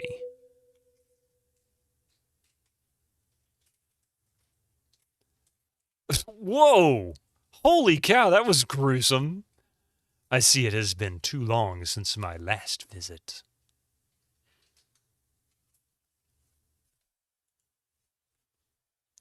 Can't seem to hold on to this thing. That was brutal. Man, that was something else. Oh, the dragon's out. Well, the spell he used was the open spell. You mean the one for oh wait, yeah, speaking of which, I probably should close this.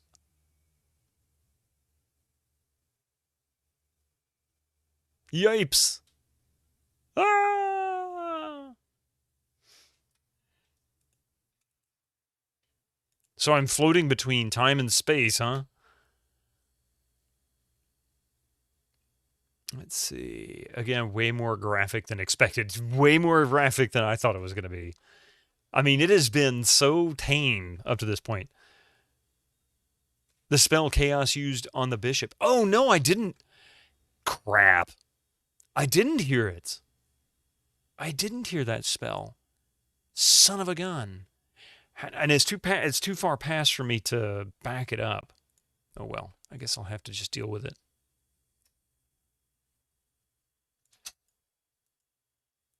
Well, I guess we'll go to the lava mountain first. Oh, that's here. Okay.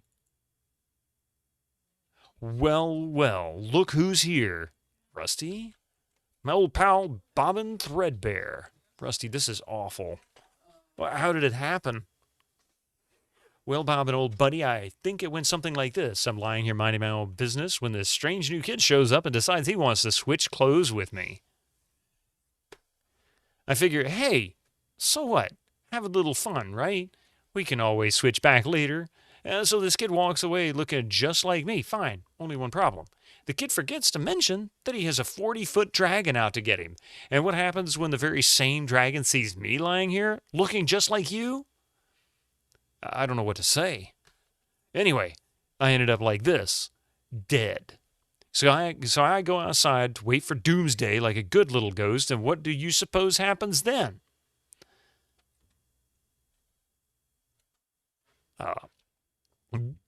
Some idiot rips the universe apart and hauls us all back inside. A lot of dead ones are really upset. Well, that's understandable. In fact, some of them have decided to take over the world. Okay, brain. Starting with my hometown.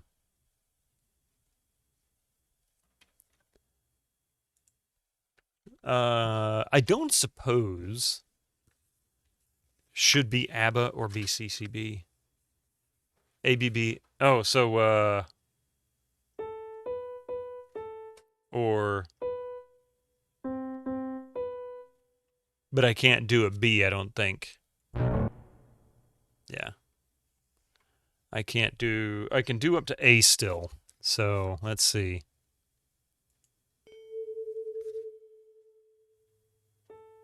Yeah. So I can only do up to an A. So A, BBA, or BCCB wouldn't work for me yet. That doesn't mean that I can't do it. I'm going to write those down. Since I missed it. I might go back and listen to the VOD. In fact, let me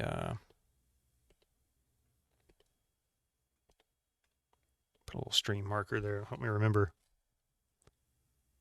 A, BBA, or BCCB.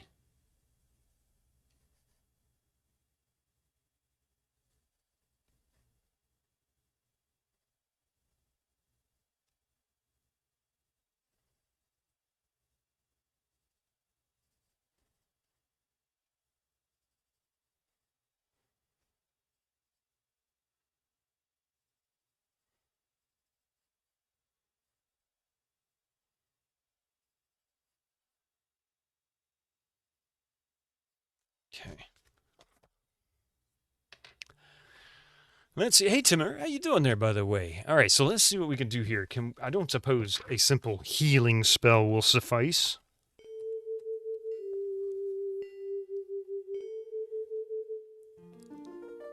Yeah, maybe so. There he is. You did it! You brought me back. Well, that's what you want, isn't it? You can bring people back? From the dead?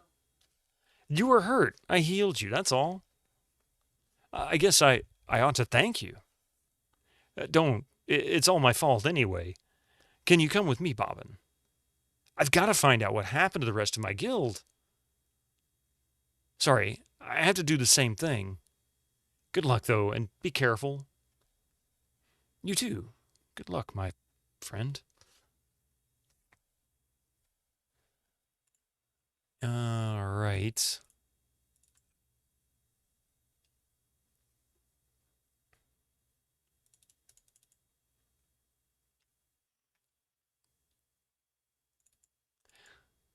I'm kind of tempted to go back here. In the Talkie CD version, Bobbin says healing only works on Rusty because the pattern is torn. But in the original version, it seems the draft just also works on dead people, apparently. Oh, okay. So they didn't really have an excuse in the first one. It was just he's really that powerful.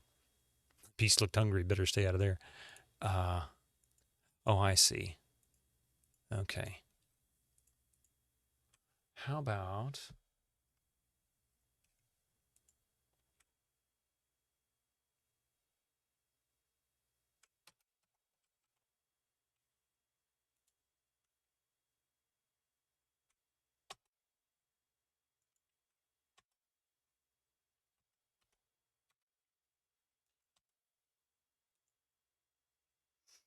Okay.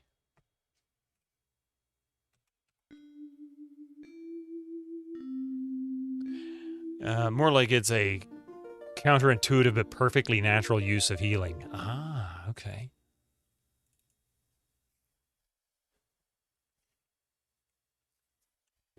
So we got a lot of people to heal.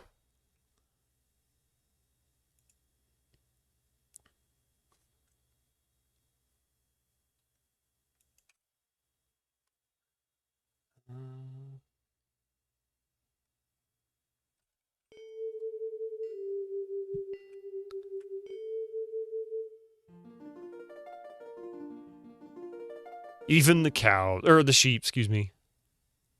And there's still blood all over the... You were saved by the mercy of yonder boy. Mo. His power has grown since we last met. Shepherds have long memories, wizard. I shall not forget your kindness.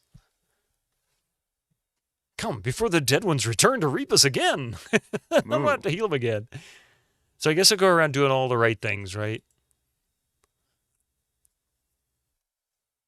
Hey, Darkmex, how you doing?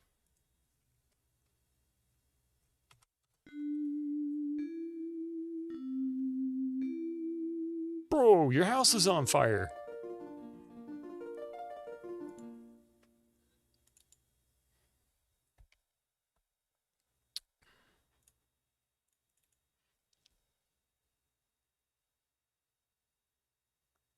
Oh, the Glassmakers Guild.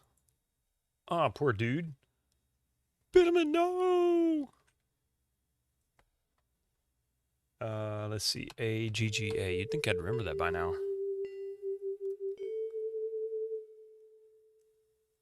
Save your magic for the dead ones, Weaver Boy. Master Goodmold, you're still alive. At the moment, yes. Crystal Guard, not so fortunate. I don't understand. You're the keepers of the great scythe. Well, why didn't you use it? We never doubted that the scythe could save us. Even the dead would have fallen in the wake of its wrath. But to unleash such merciless evil would make us as cowardly as they. We wish not to become like our enemy. And so we stayed our hand. We knew the price. Well, can I do anything? Remember us, my young friend. Tell the world we fought with courage and chaos, and chose death with clarity. Above all else, clarity.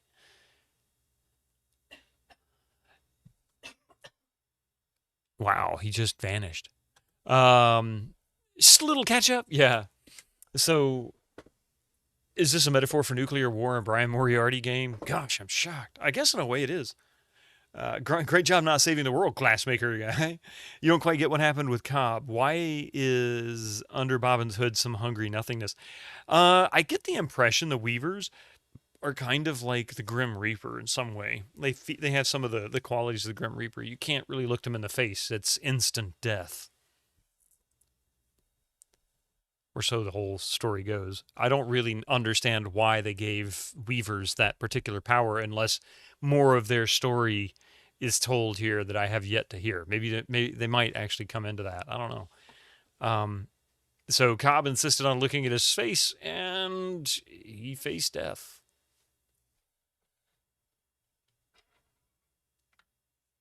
Just don't pants death instead of facing it, you know.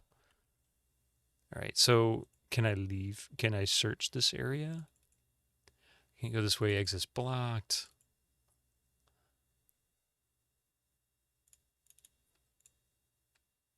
So I guess I'm just going to go around and close all the gates. What was close?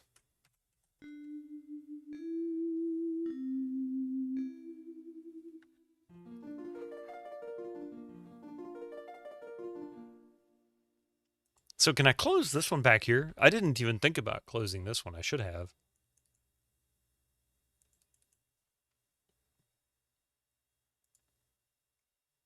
Incoming ads for you non-subscribers. Use your Twitch Prime now.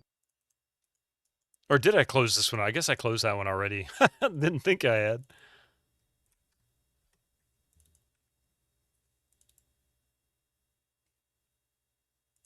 Yeah, some world-saving guild they are, huh?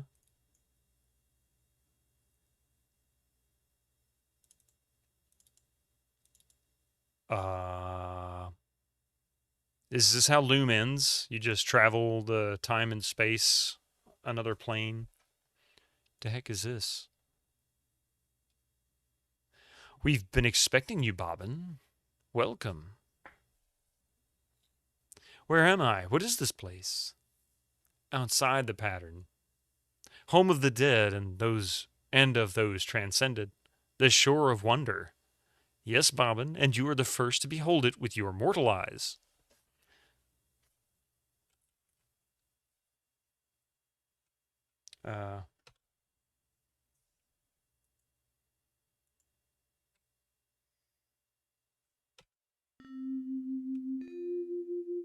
Oops.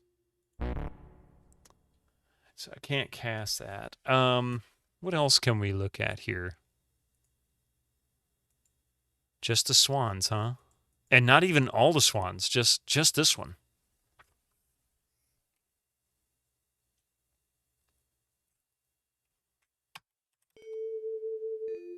Hey, Final, how you doing? Loom is good.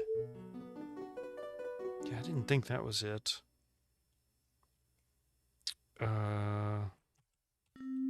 How were you doing today? That's not it either.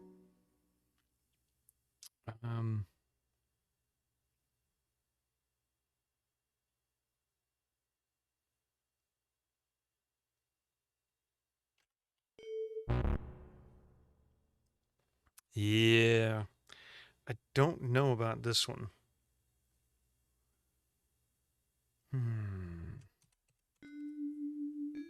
Never seen the VGA version, but you can already imagine how much less striking it would be. Yeah, I guess in some ways, because I don't think this scene needs any more color than it has. Not that you'd have to use more color. I mean, you just have more in the palette available.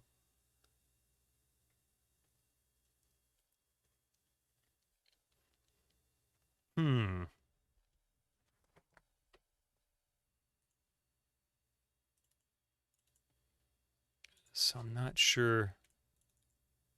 Let me try something. You must have many. Oh, okay, you must have many questions, Bobbin. Perhaps I can answer some of them. You're the swan that came to visit me on my birthdays, aren't you? You saw me clearly then. I was never quite sure. The elders forbade me to set foot on Loom Island, but they said nothing about flying over it. Once a year I managed to gain enough strength to pass inside for a few brief moments. Those are the times that you saw me. You are wondering why I should bother to visit you at all, and only on your birthdays. Call it a mother's curiosity. For that's who I am. In life I was Lady Signa Threadbare, banished by the elders for drawing an unforeseen infant out of the loom 17 long years ago. I've missed you, my son. Liar. My mother is buried in the cemetery. I visit her gravestone every day.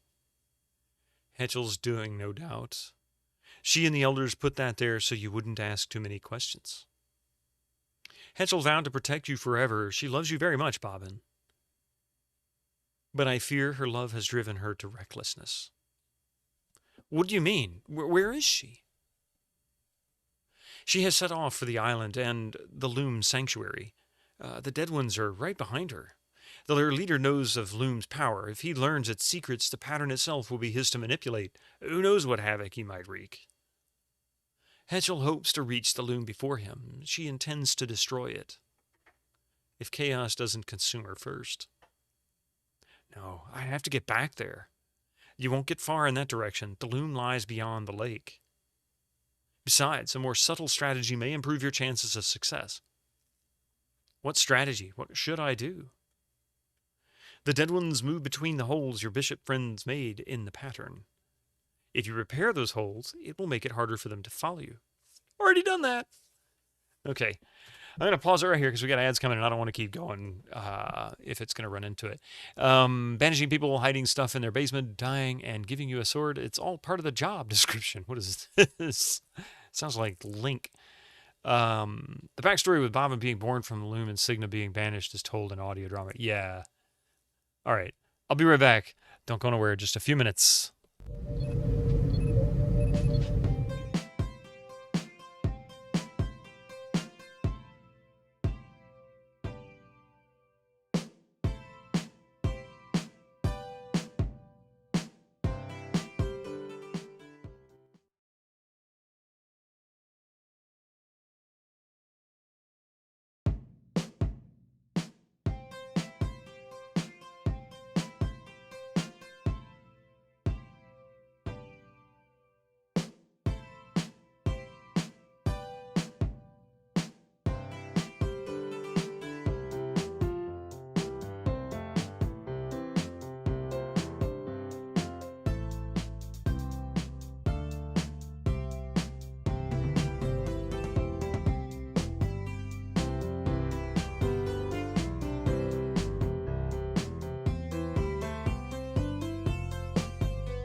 Ultimarzipan, welcome in. Yes, this is becoming one of my favorite games of all time. I have never played Loom. It was a game I wanted to play back when it came out, and just never got around to it. So I'm playing it for the very first time, and to add an extra twist, I'm playing it on expert mode. And we just got past the scene that apparently is unique only to expert mode on the EGA version, which is Cobb's death. So welcome to the channel. This is what we normally play. It's Tuesday nights. On Tuesday nights here, it's always going to be LucasArts or Sierra games or games that are adjacent to them. So for example, Half-Life was published by Sierra Online, and let's see, the Crimson Diamond, which came out last year, was a fan-made game that pays a great homage to particularly Colonel's Bequest, but many of the Sierra games. Lots and lots and lots of stuff tying it back to that, and so on. That includes things like eventually Hero U, which was done by the Coles, who created the Quest for Glory series, and some other games. What's the one? I can't remember who the creator was. It's basically the X-Files, but done like it was Maniac Mansion or something. I can't think of the name of the game. I can't even see the graphics. Those will play eventually too. Let's not forget about the other dude getting absolutely gibbed. Oh yeah, no, I got to figure that out too. So I am going to go back. Benedict, you've got a point. I did go back and look once before. Thimbleweed Park, that's it. Thank you. I did go back and check. Maybe I didn't go far enough, but I didn't think I had closed that one. 20 stream streak MST. Nice. One of the games of all time. I'm still blown away. I was so worried when I started playing this that I had, 35 years overhyped this in my head. I'd wanted to play this for so long. But yeah. Yeah, so I'm as far to the east as I can go. You played that? Sword of the Samurai. Oh, yeah. Sword of the Samurai. That's the Sid Meier game you were talking about. I didn't, let's see.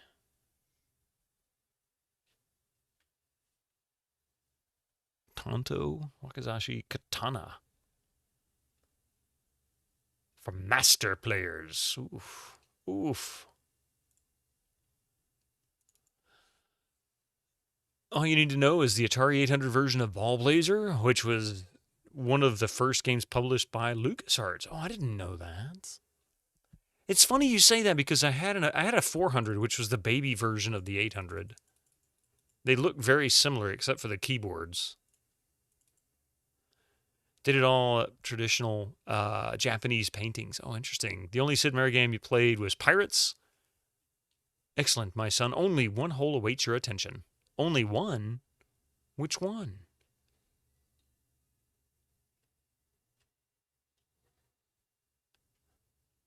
Bobbin, there's still one hole you have to see. Where? Where's the one hole?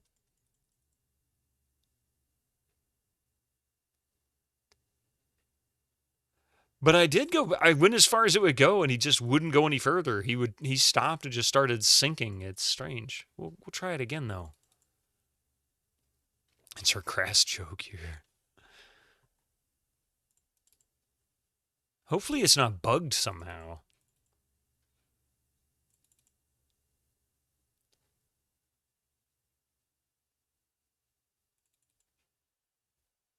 You talking about this one, Zaxler? It's a little short, but it holds up. Yeah, it's definitely that. See, as far as I can go. Oh, wait. Oh, I see. It did. But for some reason... Aha. Okay, so the click zone kept getting larger and larger. I see what was going on. I know I'm making excuses.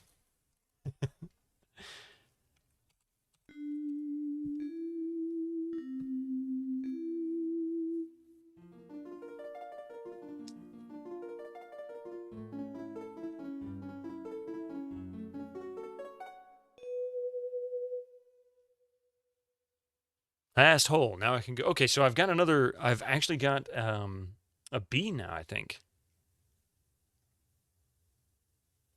So I can now play a B. on the staff.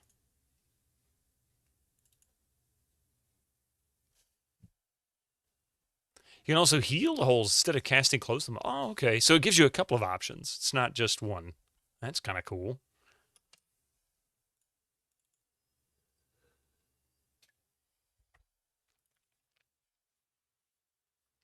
Is there an animation for it? I kind of wanted to see them all get stitched up. I mean, it just kind of closes, right? Your favorite game on the Atari 800 is probably Drop Zone. Didn't have that one. We didn't have a tremendous amount of games for the 400 ourselves. Mostly arcade games. We had Miss Pac-Man, Donkey Kong, I want to say Galaga or Galaxy. I think it was Galaga. It was good. It was such a great system. And then, of course, that was during the era where you were typing in, like, BASIC and stuff. You know, you'd put in, there was a cartridge for BASIC, and you could type in BASIC programs and basically write your own game. And that was a lot of fun, but man, is it tedious. Her eyes, just like mine.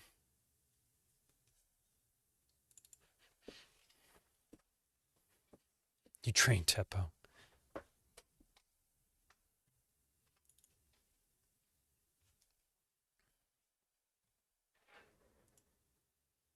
All right, here we go.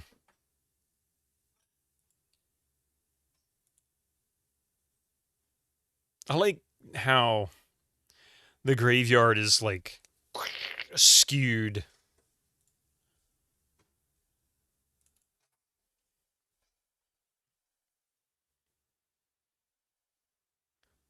Oh, wow.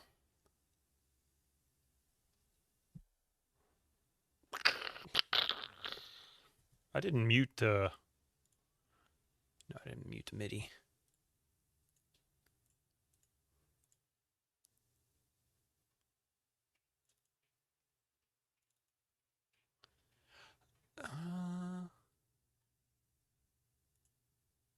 I ripped a big hole in reality itself.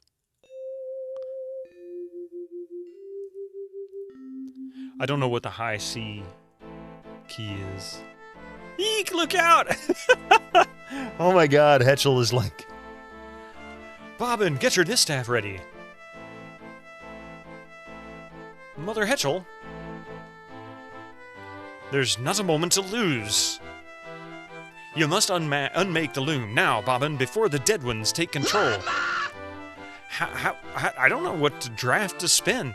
It is just as well, young Weaver. Birds and children have no business wielding such power. My informants told me that all of the Weavers had fled. I see they were mistaken. Destiny has been kind, my young friend. You will live to pass on your guild secrets to others more worthy of the knowledge. In return, you will be allowed to serve my new empire as advisor. Naturally, I expect your full cooperation to this historic exchange of goodwill.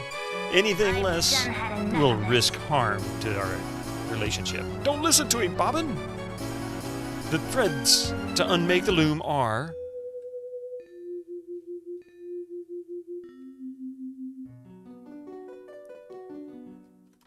Okay, hang on a second.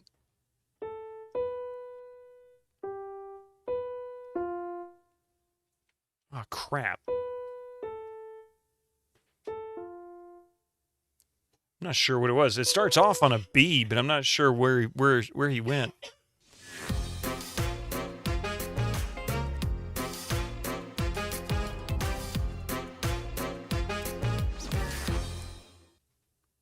Hang on a second. I'm going to see if...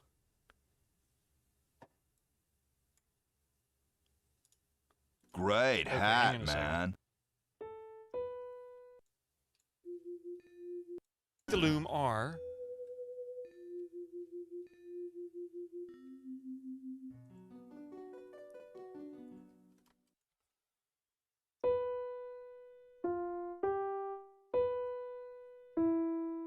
No, wait, that was weird.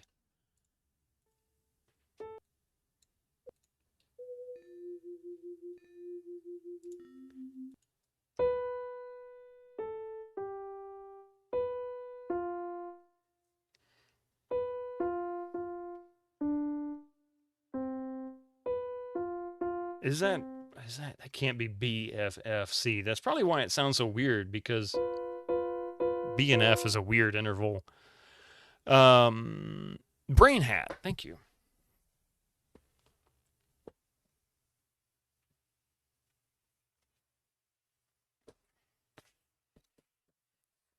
Hey Ray, how you doing? Let's see if that was right. So maybe BFFC? I'm not sure. R.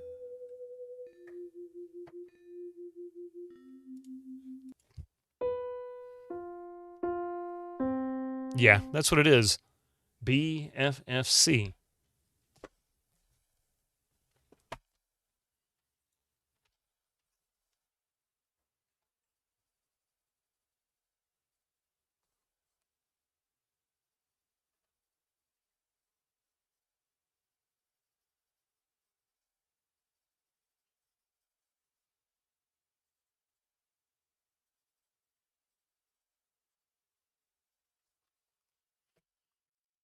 All right. That should help me come up with a composition, of course. Okay, BFFC. Sorry, I had to grab the clip to be able to make that work. Hetchel, what's the matter? Say something. What did you do to her? Do not approach too closely, Weaver. I lose patience easily in the proximity of inferior beings. You will now instruct me in the use of this fascinating instrument. Over my dead body. Preference noted.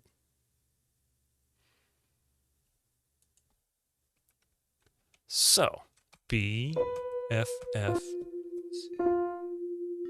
Sorry about that. Draft one. Oh, wait.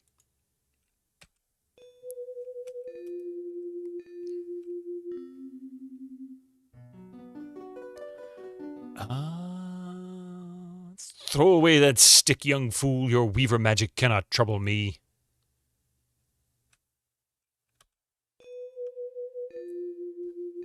Maybe this is silence. So that means unsilence would be CFFB. So, tell me about Loom. You mean the latest masterpiece of fantasy storytelling from Lucasfilm's Brian Moriarty? Why, it's an Thank goodness I can talk again. Adventure with an interface of magic. Stunning, high-resolution 3D landscapes, sophisticated score and musical effects, not to mention the detailed animation and special effects, elegant point-and-click control of characters, objects and magic spells. Beat the rush! Go out and buy Loom today!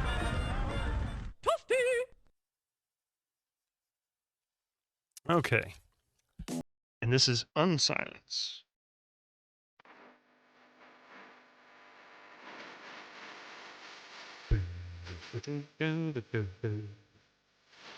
This dialogue is your personality? Get out of my face, Quig guy.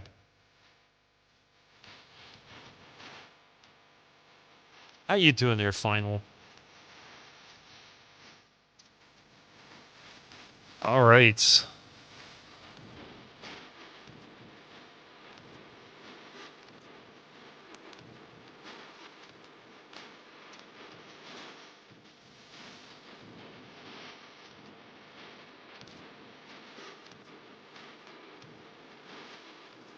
You needed it gone. Oh.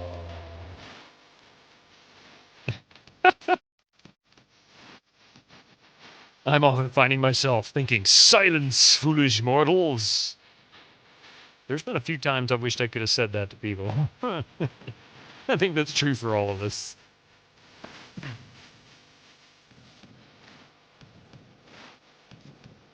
And I've got to say, Cobb has two different spellings to his name, doesn't he? Isn't Cobb in Monkey Island spelled with two B's, like corn on the cob? Oh no, that's one B. Like the last name Cobb. But in this, he's spelled like corn on the cob, something like that. Unmake the loom, Bobbin, quickly. I can't distract this creature much longer. I need the threads, Mother Hetchel. Tell me which 4 to use. Ducks.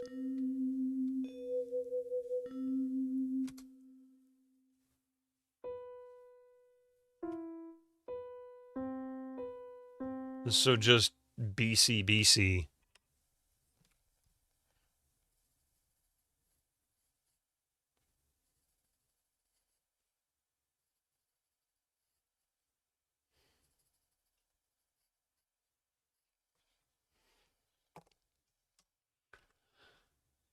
And it turned her into a... Oh my goodness. I believe we were discussing the secrets of Loom?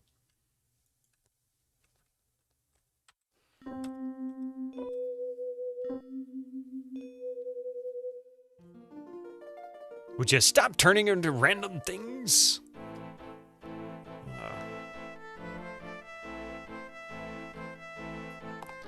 This boy holds the power to destroy. I do?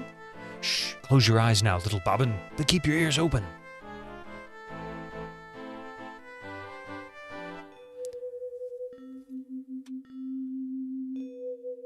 So that's BCCB.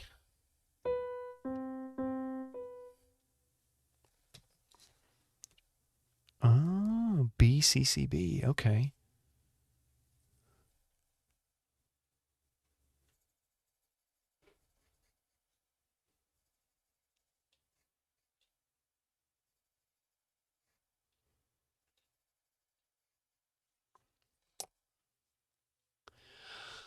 For some reason, Chaos is he in this version, but she in the talkie. That's an interesting change.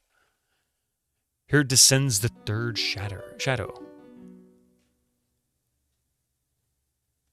Uh-oh.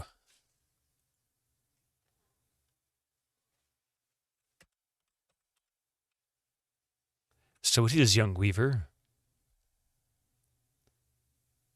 I shall keep it as a souvenir of our encounter. You leave that feather alone. Make me. Do not approach too closely, Weaver.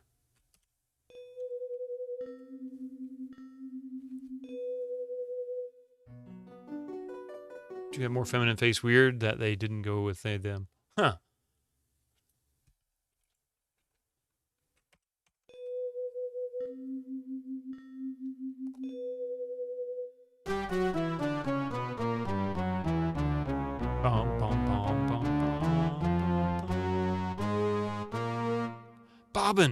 Bobbin, you did it!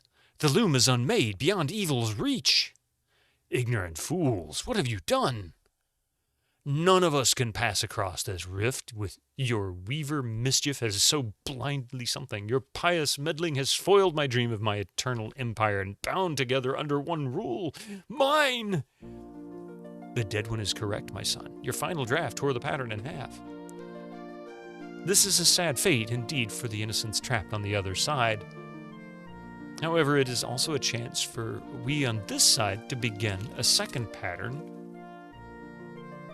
Come, it is time for us to weave our destinies anew. But we can't just abandon half the universe. I fear we have no choice. Until our side of the pattern is mended, we cannot return to the other. Take your rightful place among us now.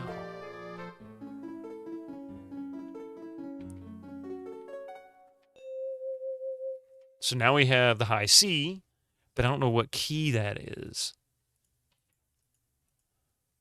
Let's see. I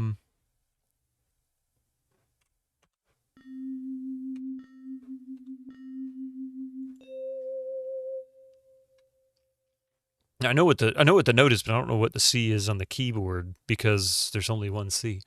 The high C is okay. So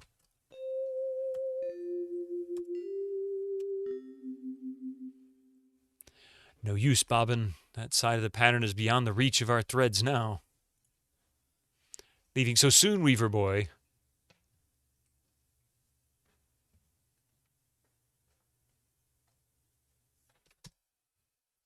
No! Ha! You missed. You can also use QI for the 8 notes. Q through I for the 8 notes. Oh, okay. I didn't know that. Okay. Oh, here we go.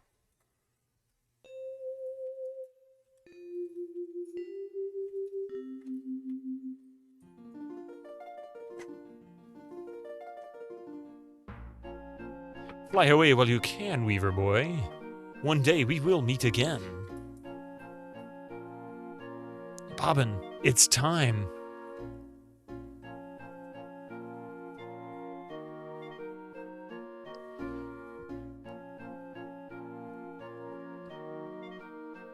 Interesting. That's not what I expected to see. A swan song, as it were. Haha, you're right.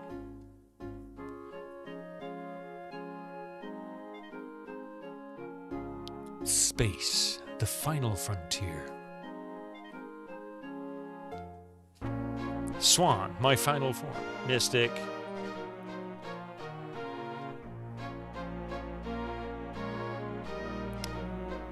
Illustrated by Mark Ferrari.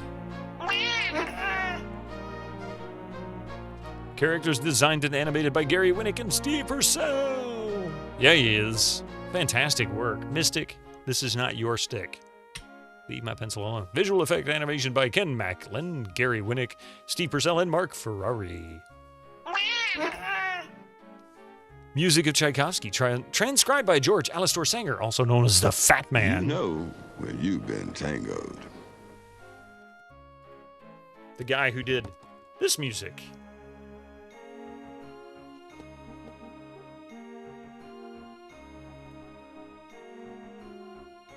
Hey. Really? Scum Story System written by Ron Gilbert and Arik Goldfinger. I'm just kidding. Arik Wilmunder.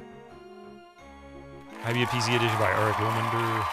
Funny to think about Steve Purcell working on Sam and Max comics while drawing these fantasy characters, no doubt. Kirk Rulston. Yeah. Okay.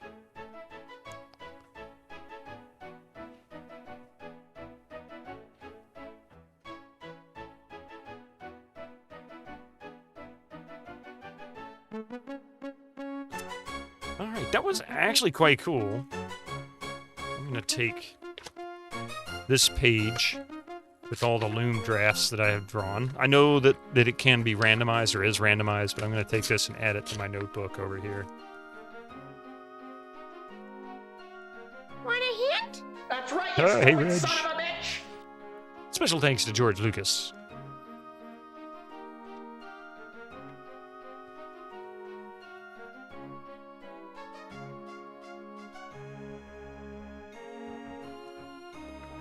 The two other options for unmaking, or rather rending, are ABBA and B. Oh, I get you, ABBA or BAB.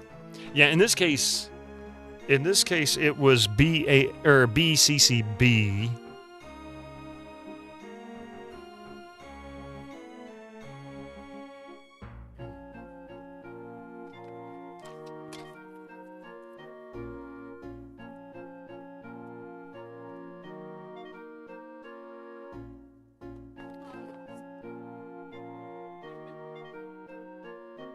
Let's see, suggesting that Brian Moriarty doesn't care for Swedish pop music or Sonny and Cher. Oh, that's funny.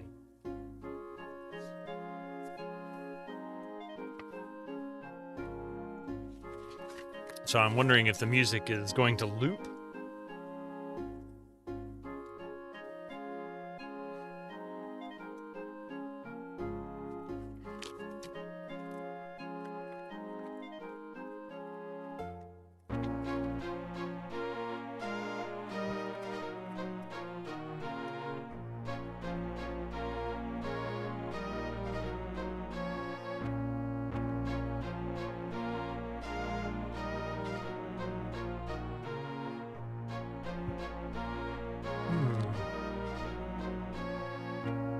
This music is going to loom. Looming on and on and on and on and on.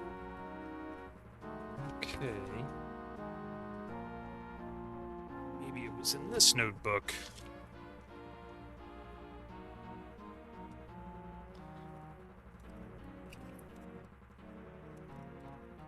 Oh, it's not in this one. Well, it's gonna be.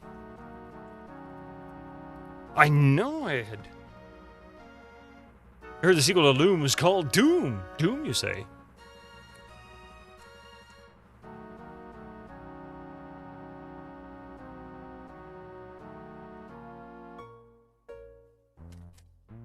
I guess that was it. And the prequel to Loom is Dune. Okay, well, I remember drawing maps.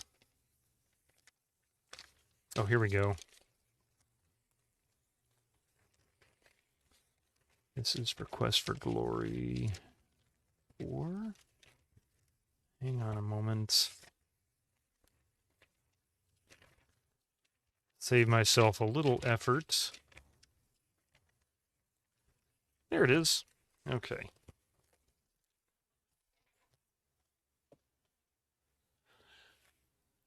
Back then, if you completed the game in less than 40 hours, it was considered too easy. What, this game? A lot of games from this era were anywhere from about 15 to 25 hours, generally. How's progress in World of Zine? I'm about done with it, Reg. I'm pretty much on the verge of completion. I feel like tomorrow I should finish it. I'm kind of impressed, to be honest.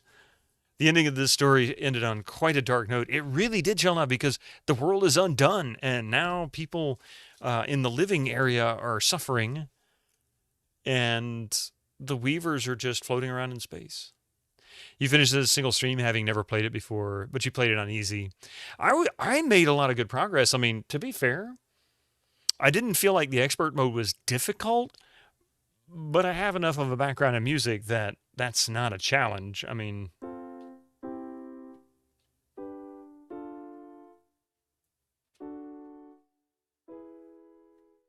It's just knowing intervals.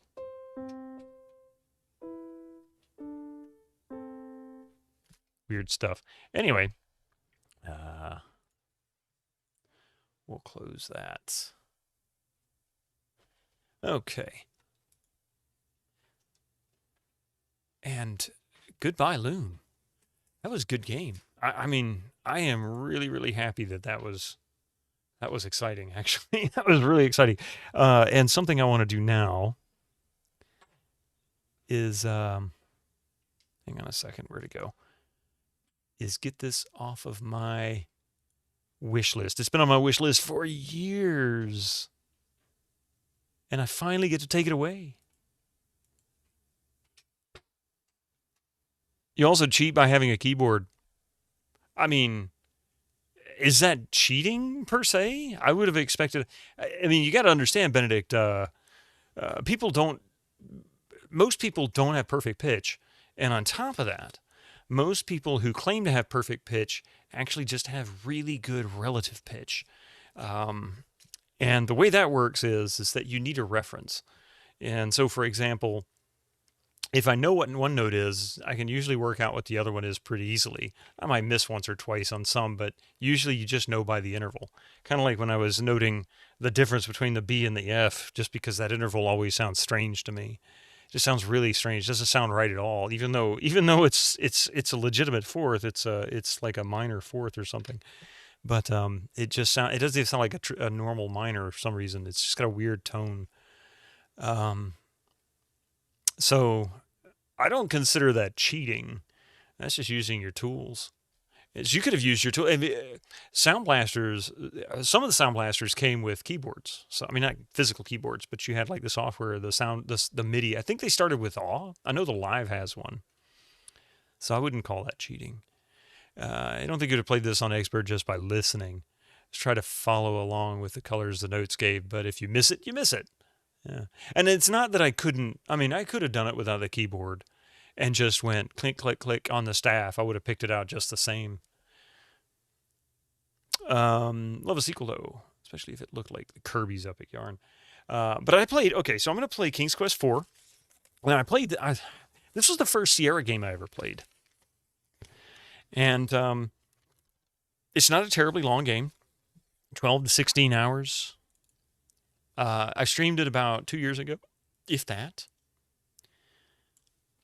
And the reason why I'm going to stream it this time is because we just played King's Quest 3, and I do want to play 5. I haven't played King's Quest 5 ever. I don't even know if I've ever seen anybody stream it before. I know I have, obviously, but I've never seen it. I've never watched it.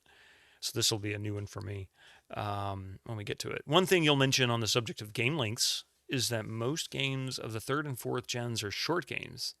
It's just the difficulty of said games may get dragged out for hours on end. Yeah. Mr. Caretaker, that's what he does. Hey, you know, there's actually a command most people don't know about. I think this is still working. Used to work. Yeah, there we go. A cat only has the ability to move their jaw up and down, not side to side like a human can. Softlocks galore. Yeah, that's Sierra in general. There's quite a few softlocks in most of the King's Quest games. 3 is notorious, I believe. Dittaman doesn't know what the hell's going on. Stupid bot. I gotta figure out why Dittaman's freaking out. Domestic cat is the only species able to hold his tail vertically while walking. You can also learn about your cat's present state of mind by observing the posture of his tail. Yep, that is very true. Very true. They will tell you exactly how they're feeling, and you can actually tell their emotion to just be like somebody else. If you saw somebody doing like this, like get out of my face, their tail does that. That's basically them saying, stay back, get out of my face, I don't want you near me. Same thing. Yeah, King's Quest 4. Anyway, so this was also done, this was the very first Sierra game to feature an MT32 soundtrack. I remember when we got this game, it was the very first Sierra game we ever bought. I was, how old was I? 13, 14 years old, I think. 14, something like that when we got it. It was our first actual PC. I think it was either a 286, I think it was a 286 or a low-end 386. I don't remember. Did I play 1 or 2? Wait, 1 or 2 what? V1, V2?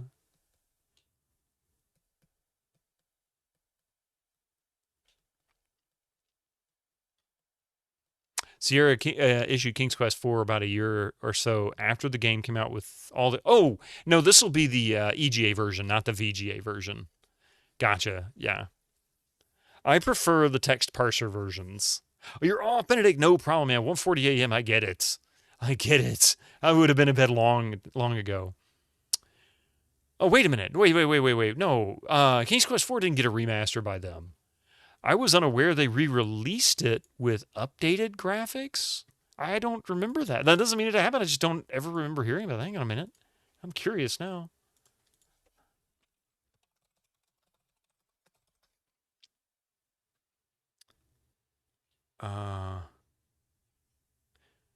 Now, this isn't a fan version, right? This allowed them to downsize from 9 to 8 5.25 floppy disks. Well, I played it on a 3.5-inch floppy disks, what we had them in. We didn't have the 5.25s.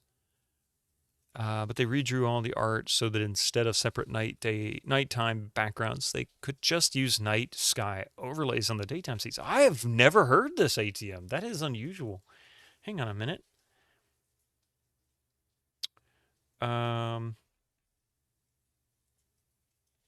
What you can tell is that the original version, there are 2 trees in the foreground at Cupid's pool that were removed in the later version. Interesting. At the time of this release, and according to the box, this was one of the largest games ever made. Over 3 megabytes of code. I remember that being on the back of the box. The new graphics started a trend with Sierra games in the late 80s and early 90s that would test the limits of how many discs can be crammed into a box until CD-ROM became a standard, of course.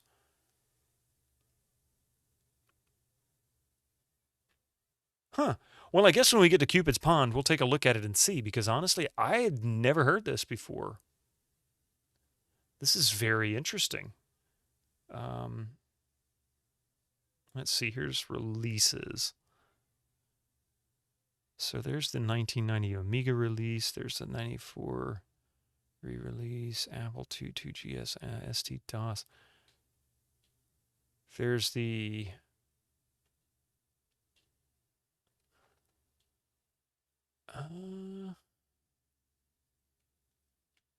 Huh.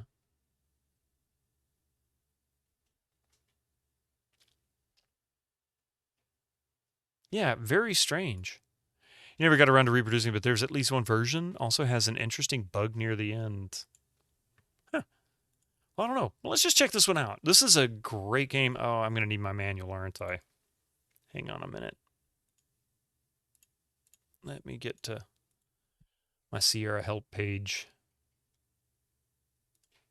I should probably just download all these manuals at this point.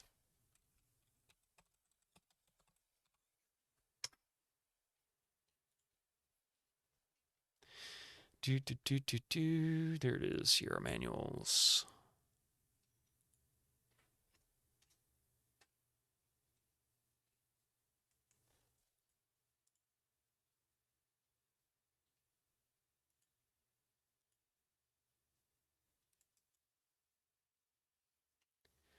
All right. This is your favorite King's Quest game? It's just so good on all levels. It really is. All right, here we go. All right, in order to verify your legal ownership on page 4, what is the 7th word of the first paragraph? Page 4 was the 7th word of the first. All right, let's see. 1, 2, 3, 4, 5, 6, 7. With. Yeah, they wanted to cut down the number of discs needed to fit the game. Interesting. Is this my first time playing King's Quest 4? I'm actually going to say yes. Yeah, I'll let it say yes.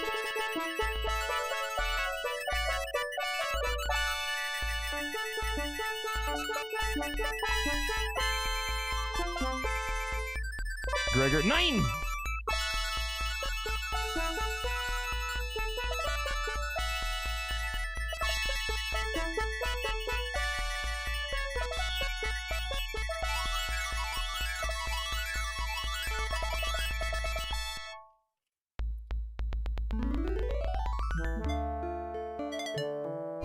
The soundtracks back then for these were so good.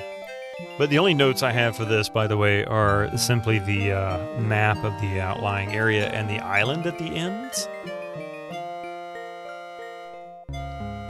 And...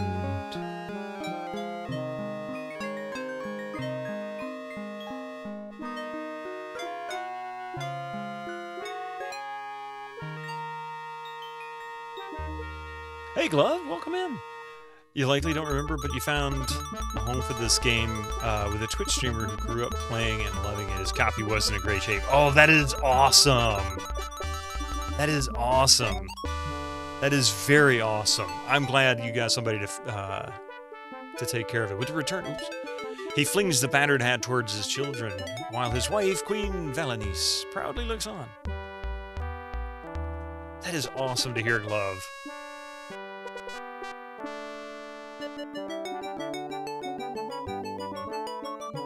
The hat arches through the air. Suddenly, King Graham experiences a terrible squeezing pain in his chest.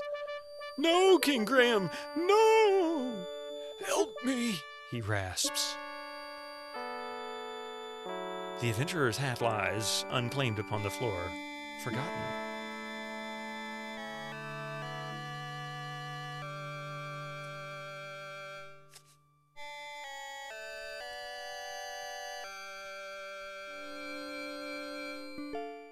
King Graham lies weakly in bed, Father Death hovering near. Grief suddenly overwhelming her, Rosella runs from the room. Oh, Father, she sobs, you're still young. You should have many years ahead of you. Oh, I wish I could help you, Father. Do you really mean that? A soft voice asks. Rosella looks up but sees no one. Who's speaking to me?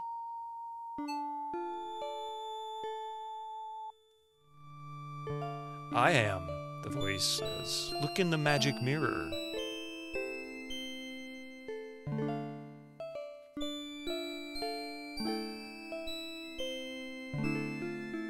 Rosella sees an image in the mirror. Who are you? She queries.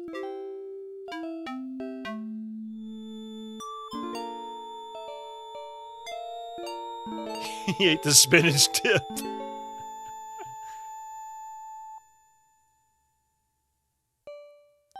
I am the fairy Genesta. In my land of Tamir, there is a remarkable tree. This tiny tree needs 100 years to bear a single fruit. But this is no ordinary fruit, for if a person were to eat it, they would find that good health and well-being would be theirs for many years.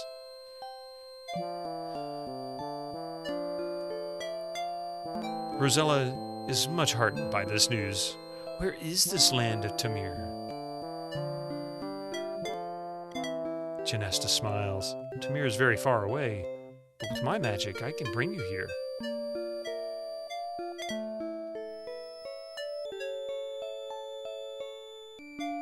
Rosella senses that there is more to the story, but I suppose there are some problems? Again, Janesta smiles. Yes, you are correct, Rosella. If you're willing to come to Tamir, I will explain the situation. However, once I bring you here, I cannot send you back. You'll have to help me first. Confused, Rosella says, I don't know. What if I can't help you or find the tree? Janesta pleads, you must decide now, Rosella. My powers are growing weaker by the minutes. It looks like the signal's starting to get a little snowy.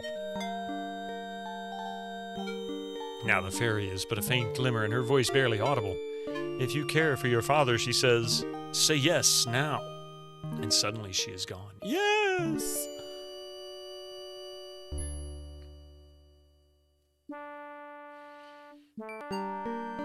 And here we are.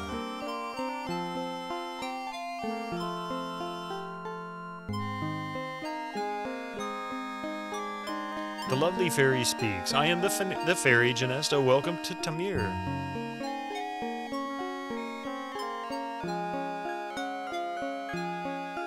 Rosella looks awestruck at the fairy. She is stunningly beautiful, but still there is a certain sadness to her. Finally, Rosella speaks. I knew you would like to help me in some way, but I don't know how I could help a fairy.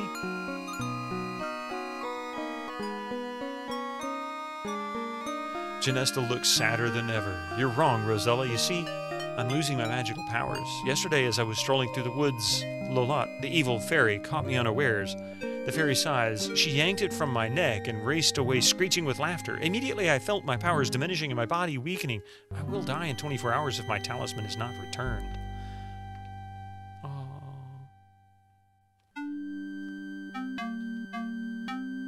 But no pressure. Yeah. Wouldn't want to manipulate.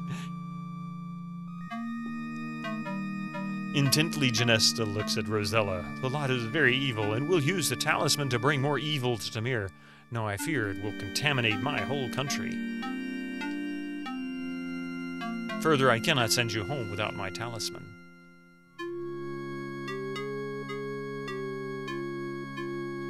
Rosella is unsure as to what she can do. Meekly, she asks, I want to help you, but how? Sounds like a you problem. Bye! You can do more than you think, Rosella, Janesta assures her.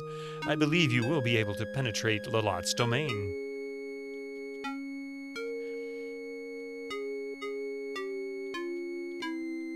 Suddenly, Rosella remembers the tiny tree. Can you tell me where to find the magic fruit? Remorsefully, Janesta looks at Rosella. It will not be easy to reach the tree. It grows on a tiny island within a vast swamp on the other side of the Great Mountains.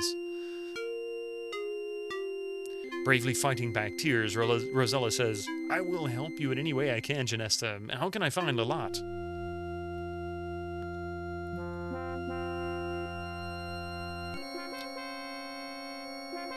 The beautiful fairy points eastward. Lolat's castle overlooks Tamir from the Great Mountains.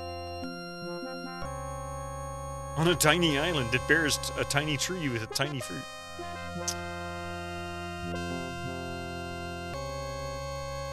Janesta looks weaker as she says, there is not much more I can do, Rosella. As it is, it will be difficult for me something.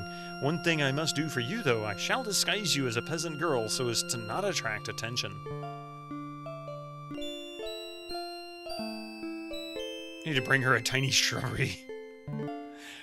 Thank you, Janesta, I think, Rosella stammers. It will be better for you, the fairy says. Well, I must be off now. While I can still fly. I know you can do it. What I can't do is climb that stupid whale tongue. Goodbye and good luck.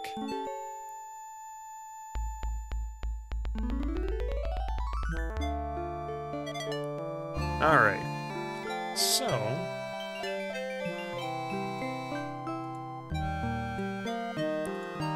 Well, you're on your own, Rosella.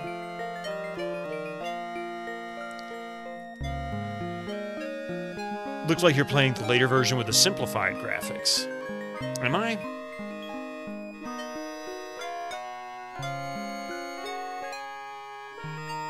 Yeah, the first version is kind of hard to get hold of legally these days.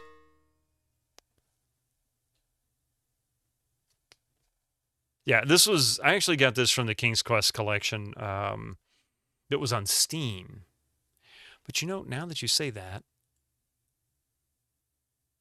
I never knew there was a different one. I never realized they ever redid those. Hang on a second.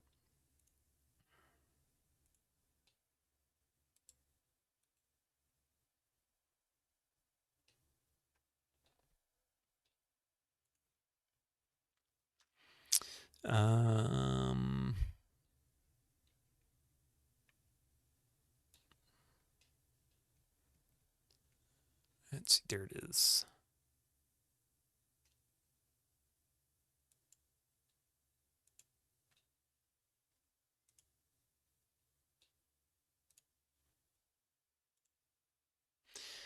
All right, so while that's doing its thing, sometimes it had both the SCI and AGI versions of, like, King's Quest 1, it had both.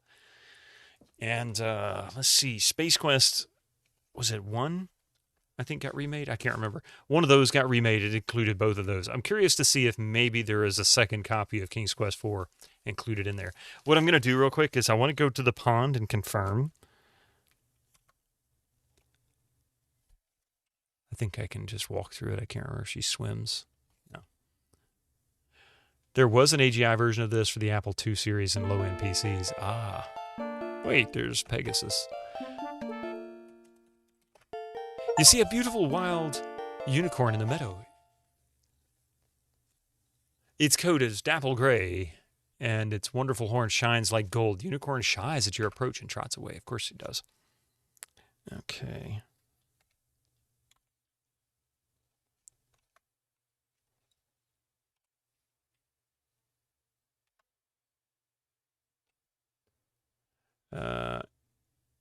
Oh yeah, Magitai. Thank you very much for that. I'm gonna leave it because it'll mess up the what you call it. Hang on a minute. Where the heck am I? There's the river. Oh, wait. Raid! Holy crap! Welcome in, Raiders. Joey, how are you doing this evening? You came in just in time. We're trying to confirm something here. Welcome in, Raiders. Wait, there's something under the bridge there.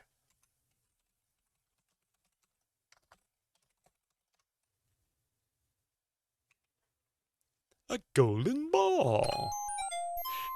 Kim Kong and Joey, how was your stream today? I hope you had a good stream. Welcome in, Raiders. My name is Bitterman, and we just started playing King's Quest 4. This is, I don't know, 4th or 5th time I've ever played this game. Played it a couple of years ago for the first time in maybe 25, 30 years. God, I can't believe it's been that long. Anyway, how are you all doing tonight? Welcome, welcome, welcome. It's so good to have you here. I'm in the process of... Oh, she's stuck. There she goes. C64 days is almost always fun. Yeah, this is what I was looking for. Where the heck was it? I'm looking for one particular location.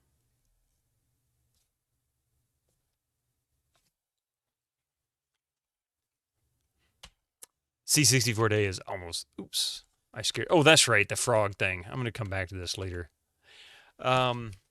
Sorry, I'm distracted. We were having a discussion. Perhaps you're... Oh, there it is. I see it in the distance. We were having a discussion. Maybe you know something about this. I was unaware of this until today. In fact, I learned 2 things today I did not know. We were playing... First of all, I'm going to back up to Loom. We were playing Loom earlier tonight, and it came into the discussion that in Monkey Island, when you go to Cobb and you ask him to tell you about Loom, if you hit escape in the middle of it, he'll say, "But wait, there's more," and then he goes off on a different tangent. Same thing, it's just a different tangent, which blew my mind. I don't know how many times I'd ever seen that before. I played it before. I'd never seen that before. I'd never tried that, and nobody I'd ever talked to had ever brought that up in any conversation. And then we were just getting ready to start King's Quest IV, and that same person, ATM, if you're still there, I think you were the one who gave both of these little pieces of trivia. There are two graphically different versions Incoming of ads King's for Quest you IV. non-subscribers. Use I your had Twitch no Prime now. idea. I mean, for DOS. Kind of blows my mind. And, all right, ATM, this is the one you're talking about with the Cupid, if I'm not mistaken. No trees? This is the later version. Yeah, I kind of figured as much. I'm going to pause it there for just a minute. I've got to get his bow and arrow. It's part of my thing. So, yeah, I'm checking to see if I have both versions, which I kind of doubt I have it. I think there's only one version of this in the download. There it is, King's Quest Collection.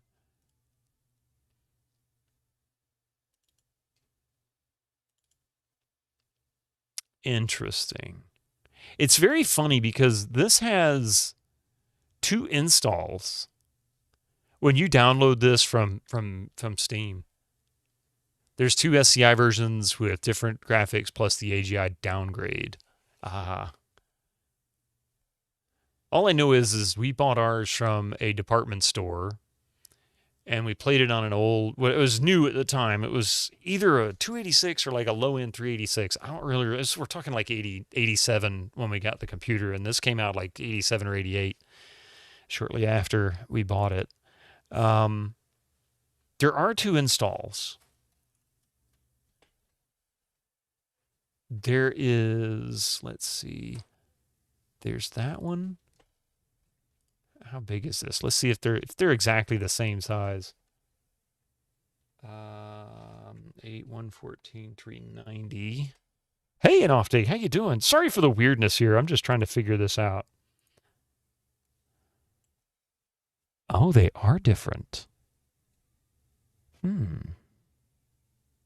Oh, wait a minute. I see why. One doesn't have DOSBox included. That's why. This is so strange.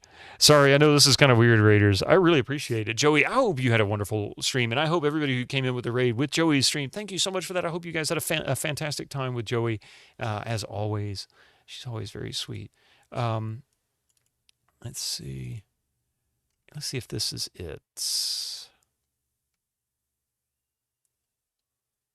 No DOSBox. There we go. One comes with DOSBox, the other does not. So strange to me.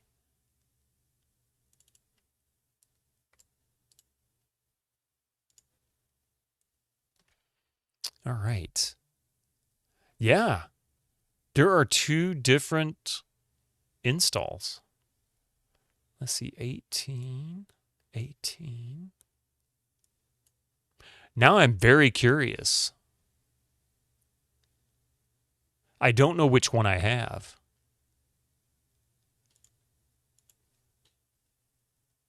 So is this one the larger of the 2? Not by a lot. Okay, this is the smaller one. This is the larger one, I think. Yeah, by just a smidge. Enough to make a disc difference, though.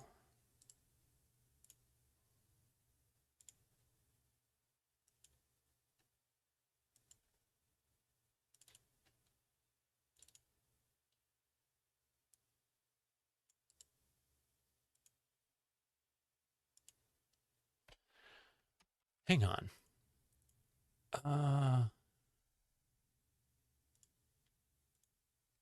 The version you're playing on stream is the later version with simplified art. Right. And there's one that is about 500 kilobytes larger. Maybe a little more than that. And I'm curious because there's 2 different versions that downloaded with Steam's version. Let's see. I'm going to snooze this. Give us 5 minutes there. Loom is done. It is done. It's awesome, too. I had so much fun with that. Okay, so I've got a test. Now then.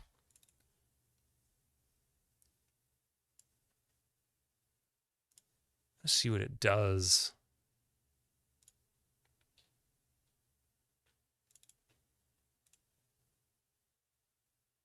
SCI DOS.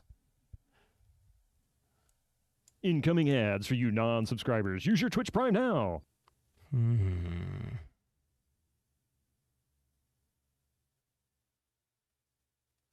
Full color backgrounds. I looked at that. It was kind of weird to see. Use RGB. Okay, we're just going to leave them all at defaults for now.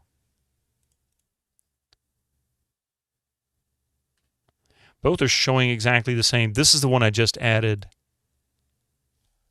Page 6.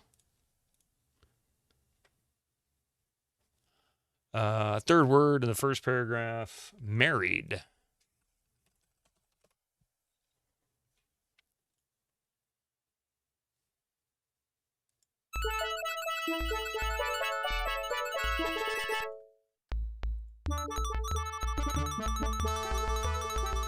And of course you can't skip through it. At least I don't have to. Change stream title. Not really. Well, yeah, why not? If you wouldn't mind, don't do it in. If you can do it from the moderator panel instead of doing it through chat, it would. It'll change the YouTube title. It's the only reason I usually say don't do it. I don't want to change the YouTube title. I want it to stay because I keep that one. This one goes away. Yeah, I was trying to, but escape isn't wanting to skip.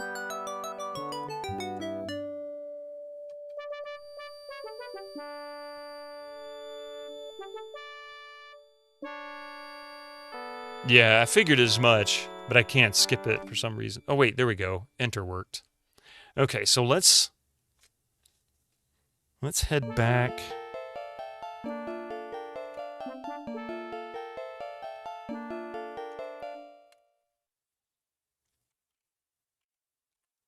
I need to go over one more scene, and then I can go. I should be able to see it from there. Oh, you can't? You're on mobile. Okay, no problem. It's fine. It would be funny if Sierra put, but wait, there's more death. Yeah, really.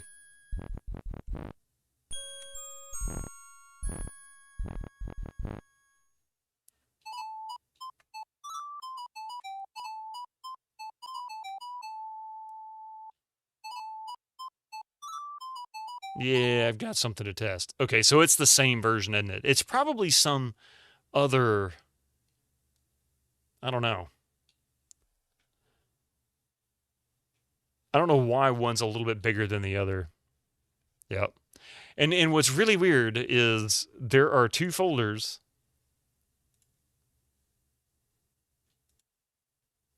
In fact, I'll show you. It's really kind of silly. I'll show you exactly what it looks like. All right, so yeah, where are we? There we are. So there's the Steam library folder. See, like I said, I got this. I bought this on Steam. Oh God, about a dozen years ago.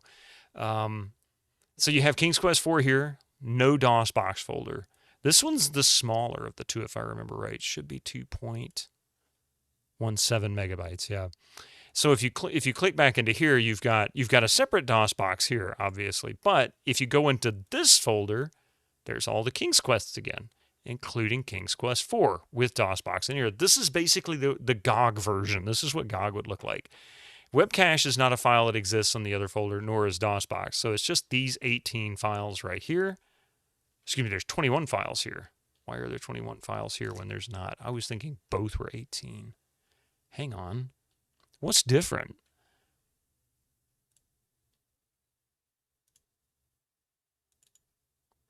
That should be 18. Huh. Oh, well, I'll sort it out later, but I was hoping it would be the different ones. Oh, wait, I was going to show you the other thing, too. This is the only reason why I even got into it, is because there's King's Quest 1 SCI, And then you have the original King's Quest one here. So there is different versions available. They just don't always do it. I don't know. Whatever. Let's just play King's Quest 4. I'm gonna just launch it from where it was and load the game. So when we get back from these commercials, please don't go anywhere. We'll be right back with King's Quest 4. See you in just a few minutes.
right. Welcome back, everybody. All right.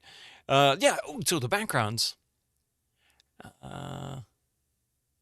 Yeah, I noticed the two trees. You know, now that you mention that, some reason I remember reading about that at some point. So maybe I was aware and just completely forgot about it. I don't know. But either way, thank you for letting me know. I hadn't the slightest idea that was the case. All right, so I'm actually going to get rid of this one because we don't need both. And let's hit it. All right. Oh, Lord. It's going to give me a different one this time. All right. Tips.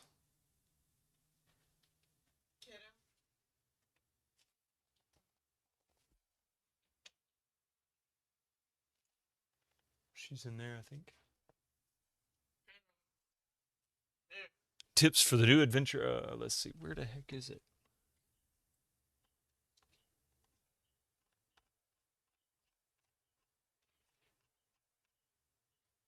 Oh, here we go. Number 7. What was it? Number 7. Last word of tip number 7. Leave no stone unturned. Function. Here we go. Yes. It's so strange to me that they redrew everything when the first version apparently was done and released. Yeah, I don't understand it, but you know what? Sierra did that a lot.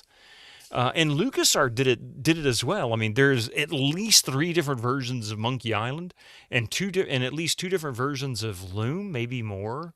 I don't know why they did that. I guess it was one of those. It's like artists, you know. There's I could just do a little bit more here. We could do just a little bit better here. And of course, I know resource savings was a thing. They saved money on one 5 1/4 floppy disk. I was gonna say, yeah, there's a money savings there. That kind of makes sense too. So the motivation always follow the money trail. All right. There is a VGA non-talkie version of Loom for the FM towns. Now, I will say I understand if they go to redo stuff between models, like for example, for FM towns versus DOS versus the Amiga version versus the Mac version or whatever, or the Apple version, I guess, depending. So I kind of get that because a lot of times that requires them to remake the entire game. That's one of the things that makes Zork so unique.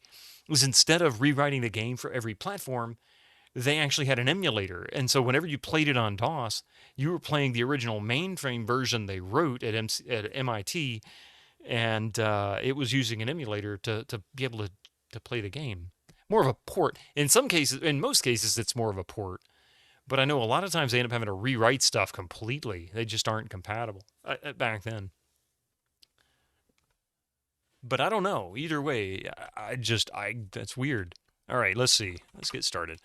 Every time these spills into the blue ocean before you, a lonely beach edges the ocean. From atop the bluff, a lovely meadow stretches. Well, I know some of the stuff I need to get.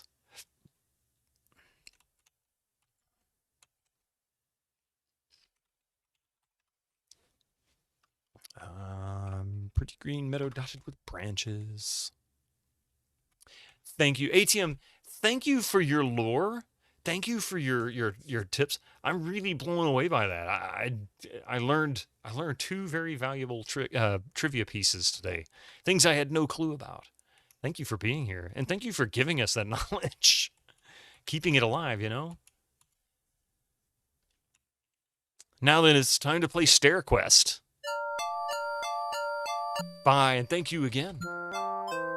You're standing at the end of the pier. From here to the west, you can see nothing but ocean.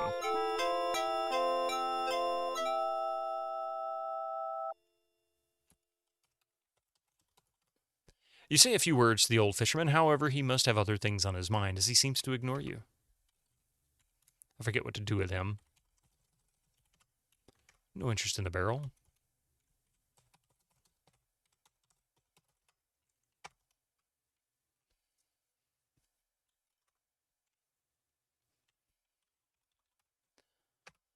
A poor fisherman's shanty adorns this part of the coastline. A pier stretches from the house out onto the ocean to the west. You'll see a pretty meadowland off to the east. Hit anchor. It's too heavy for you to move. Open door.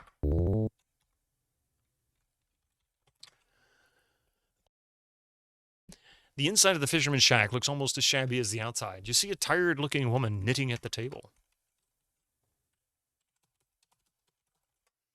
You introduce yourself to the old fisherman's wife. With little patience, she responds, "What are you doing here, young lady? Can't you see I'm busy? We have enough problems without worried about you." Look stove. Look key. Get key. Nothing of importance on the wall.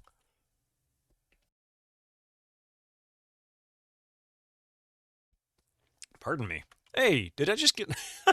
Open door. I wasn't done in there. What do you think you're doing? All right.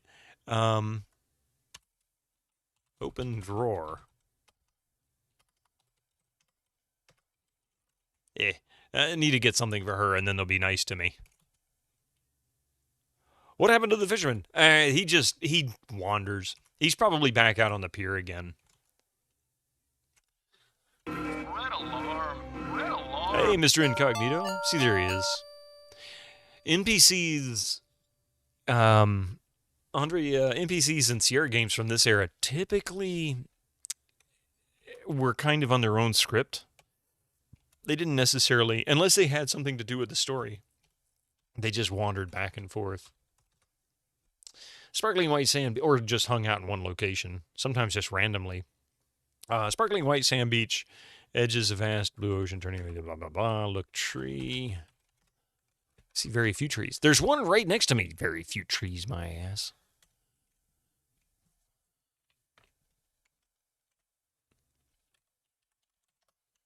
Wistfully, you stare out over the ocean, wishing you could go home and see your family again. Unfortunately, reality sets in, and you remember your difficult situation. Turning your head, you look eastward towards a meadowland covered with wildflowers and heave a big sigh of sadness.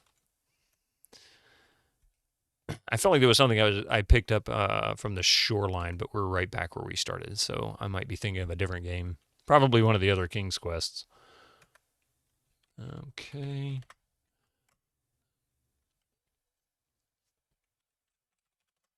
This game does not understand run. How dare you want to run?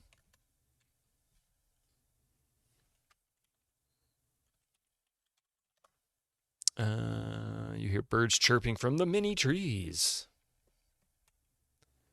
There's the bridge.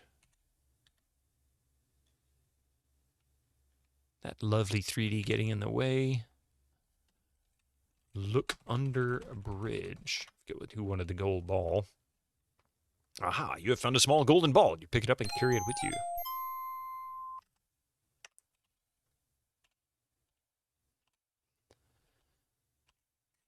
And numerous water lilies float serenely upon the lovely little pond nestled in these woods. I've got to kiss the frog. Where is the frog? Oops, you scared the frog away.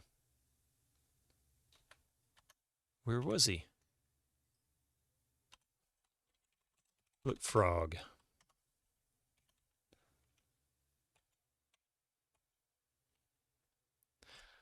I gotta figure out what to do. I forget how that works.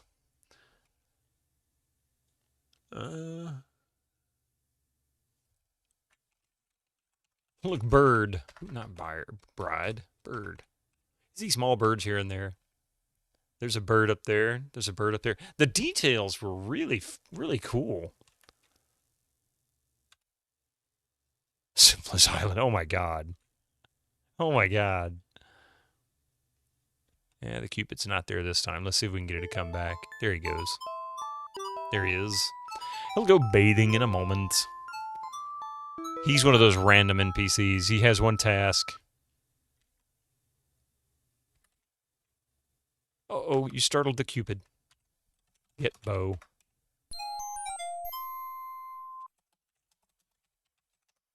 He only wants to get away from you. Ah, okay.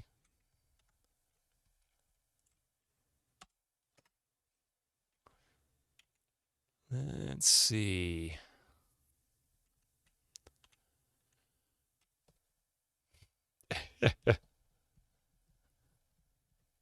And we're back to the bridge. The first things first, got to pick up everything you can find. If it's not nailed down, it's yours. Or soon will be.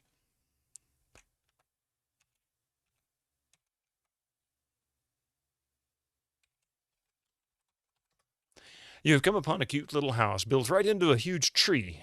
An old water wheel attached to the house goes unused besides the little river that flows gently before the house.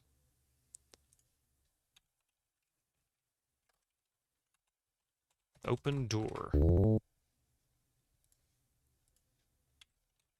Clean. I'd run too if I came up on if you came up on me naked in the bath.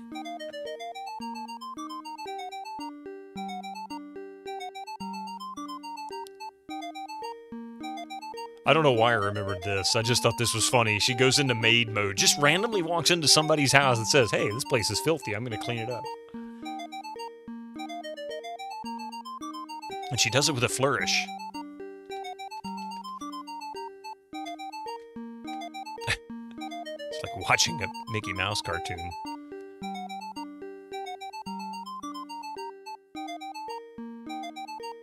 For a princess, she's quite handy.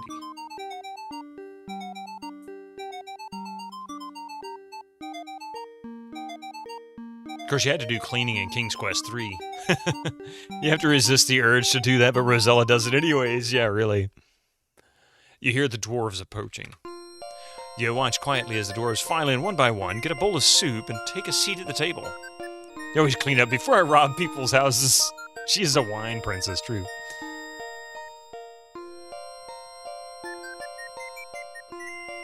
They don't even say a word to her. They don't come in here and say, "Oh, look, there's some crazy lady that just cleaned our house."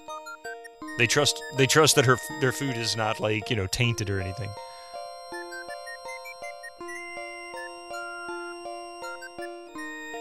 This princess would have a single clue about how to clean.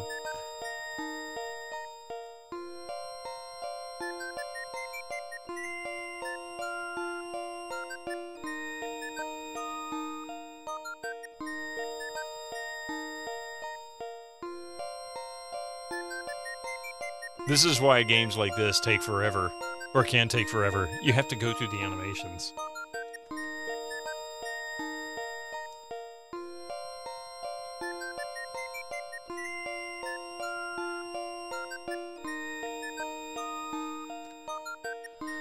Have I played Lost on Parrot Island? No, I haven't. In fact, I don't think I'm familiar with that one at all.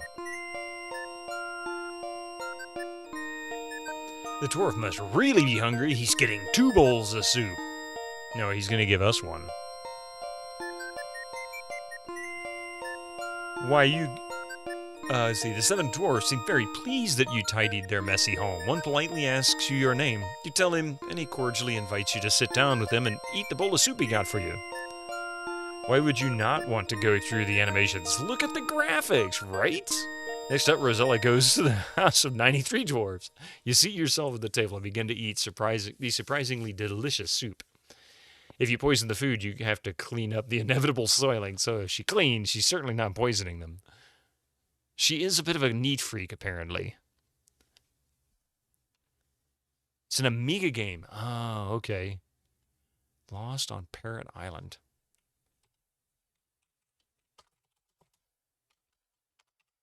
You politely talk to the dwarf nearest you. Where are you from, Rosella?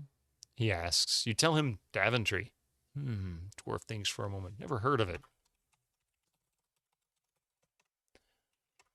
Ask about fruit. Again, you engage in conversation. Is Daventry far from Tamir? The dwarves wonder. Very far, you tell them. How did you get here, they ask. As you don't want to get into specifics, you tell them by sea. That answer seems to satisfy them as they return to their eating. Mystic, buddy, I'm busy. Yeah. Why do you want to tear up my notebook? Is it causing you great distress? Do you want a hat?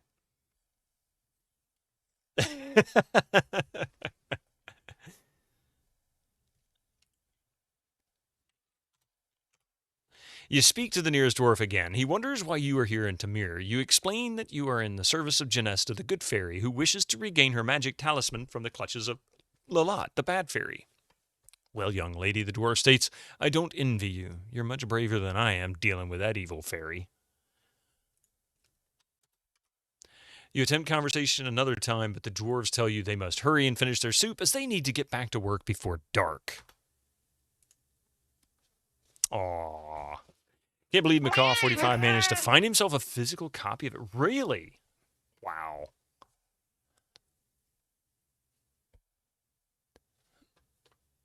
I can't remember if they finish this on their own or if I just get up. I don't want to be rude. You know, I don't want to just stand up and walk away. It's time for the little men to get back to the mine.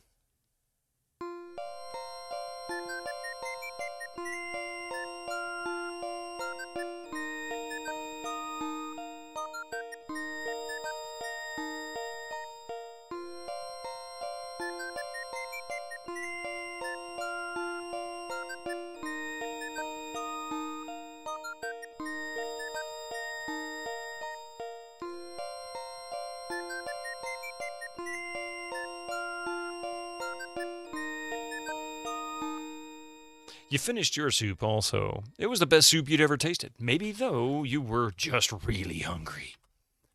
Clean. I mean, you know, gotta clean up the mess, right? What is the blue thing on the table? Oh, is that a hat?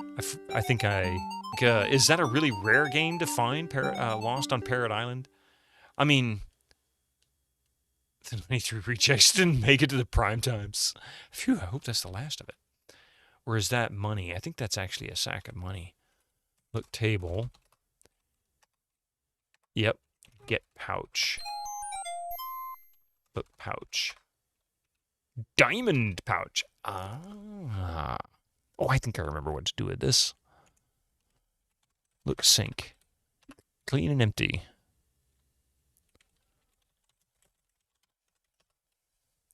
It was just a super indie release. The box looks budget as hell. Wow. Huh.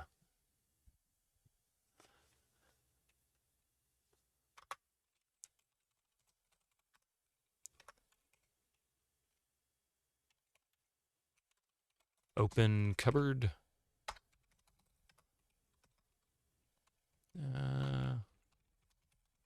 It's really cool music in that game. Saxophone. The Amiga games always seem to have great music. They just sounded great in general. You have entered the small upstairs bedroom of the 7 dwarves. Quit being a snoop, Rosella. Oh, wait a minute. Get lantern? Belongs to the dwarves. Okay.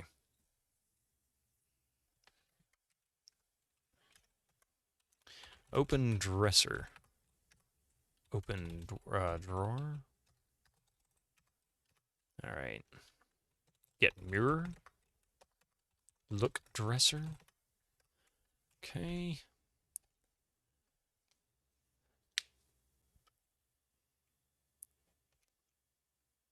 I don't remember if there was anything else in here. I don't think there was anything else I needed to get in here. So let's go. Oh yeah, here's stare death number 1. You want to see something funny if I'm remembering right? Practically kills herself. You don't even really recognize it.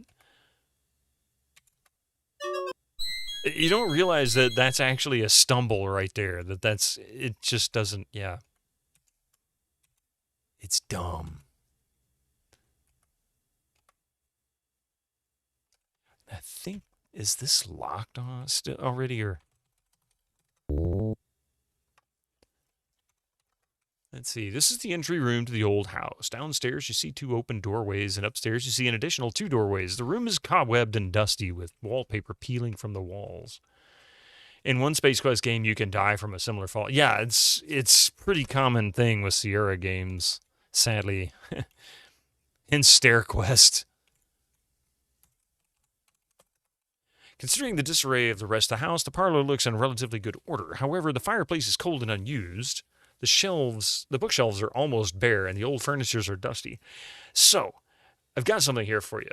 But first, I'm going to read Chelnaw's message here. Somebody made a hack of this game called The Breasts of Rosella, the Space Quest historian. Has an interesting video about it, going from let's laugh at this cheesy, stupid thing to I have to know why someone would make this. And he ends up interviewing the guy who did it. Oh my God, that's funny. What was it like? Rosella meets Leisure Suit Larry? If I'm not mistaken, Look Door or Open Door will give us a message saying you're not close enough. You see no special doors. Open Door. You don't see a door to open. Maybe I'm thinking of a different game. But there's a Sierra game, Look Wall. Open Door. Yeah, I think it's a different place. Look Painting. An interesting portrait of a young girl hangs above the fireplace. You gaze at it intently and notice that her eyes seem to stare at the left wall of the parlor. See, I think this door opens. There it is. You examine the left wall very closely and notice a little latch. Whole latch. You flip the latch in the wall and behold, you have discovered a secret door. Get shovel. You now found a secret tower. Narrow steps spiral dizzyingly upwards. Now, if you don't save here, you are inevitably going to die. I think. I think this is one of those you can fall from the stairs and kill yourself.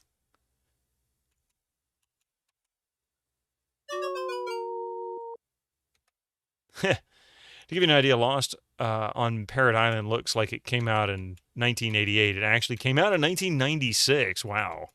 Exclusively on Amiga. I mean, the art style was its own thing anyway. I mean, really.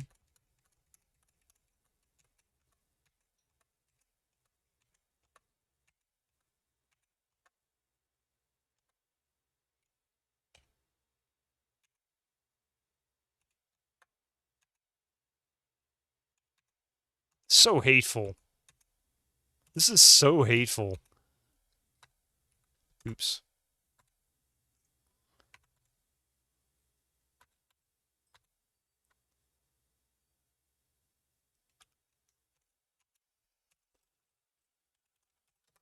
It looks really... Oh, really? It looks primitive, too. So it looks weak even for an Amiga game. Interesting. A dusty old pipe organ sits in the center of the towering room. Look, floor. Open bench. Look, organ. Sit. Move bench. Sit. Oh, move to the inside of the bench.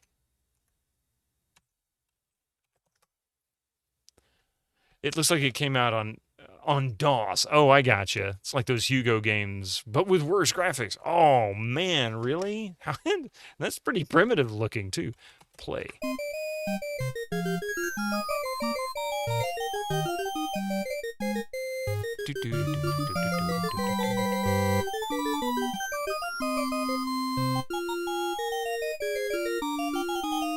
Kind of it starts out as just King's Quest IV with Rosella walking around with her fun bags on display. Then it gets oddly intricate, and there are modifications that would have taken both skill and time to put in besides just hacking a sprite. I don't recall there being anything really explicit in it for people who want to watch the video. But then you get curious as to why someone would spend the time and effort, and you start wondering what a person like that is like. I mean, we're all 10-year-old boys and boobs. That's pretty much it. I think that's the only excuse I can think of that they would have done that. What a virtuoso you are, Rosella. There is something else I'm supposed to do here, but I don't know what it was. Look, organ. Open organ. Let's see. Push button. Pull handle. Stand. I don't remember what I'm supposed to do up here, but I will have a reason to come up here later, I know.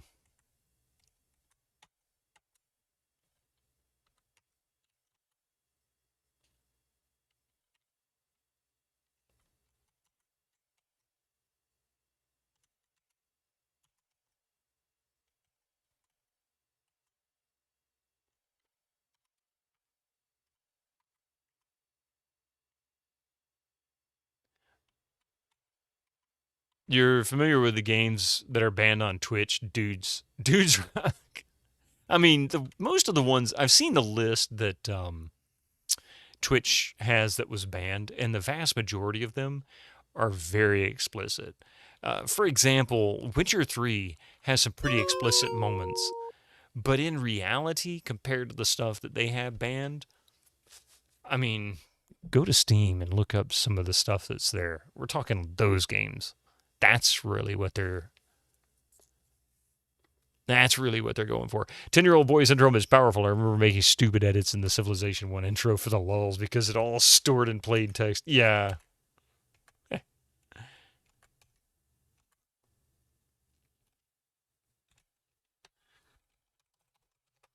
Furniture is old and dusty. Clean. That is not understood. Well, you seem to have understood it in the dwarves' house. Okay, Rosella? You have certain tags disabled in Steam for exactly that reason, yeah. Ever been minding your own business and a Steam pop-up appears to let you know a friend is playing Goth Mommy Dungeon Adventure? Look at the broken mirror, see the reflection of a poor but beautiful peasant girl. Gog has Hoonie Pop. Quite tame in comparison. But you can get why Twitch doesn't want, and I get why Twitch doesn't want it on there either. I mean, they've got to be careful for their own advertising reasons. Look, clock. The old grandfather clock sits in the corner. With each swing of its pendulum, time relentlessly marches on. Open clock. There is nothing of interest inside the grandfather clock. This looks like the same kitchen in King's Quest 3. Or dining, I should say. This old dining room has seen better days. The long table is littered with crumbs and dust, and against the wall the empty hutch is covered with cobwebs.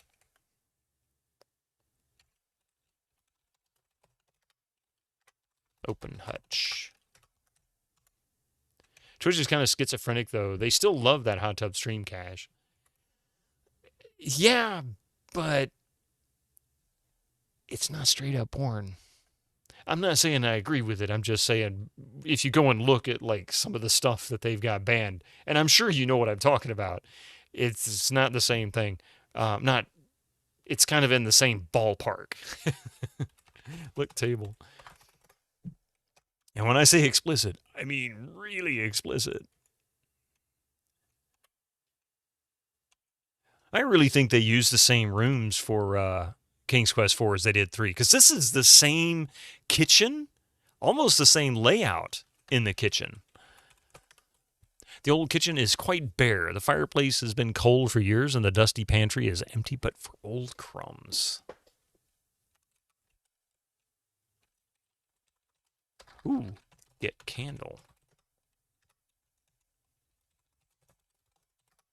The fireplace is stone cold. An empty cooking pot sits in it. Get pot. It is eerily similar, isn't it? And useless. Okay, great. Thanks for telling me I'm useless there, game. You see nothing special.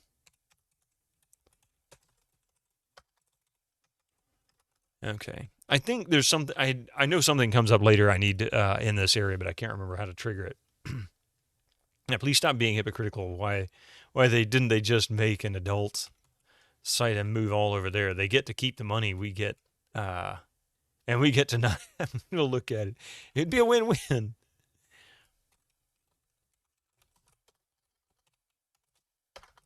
Can't do that now. I mean, at least it's easy enough to just disable the tags, though, right? The old bedroom must have once been very nice. You could imagine a cheery fire in the fireplace, and while its occupant slept snugly in the big bed. Sadly, this room has been abandoned for years. Let's see.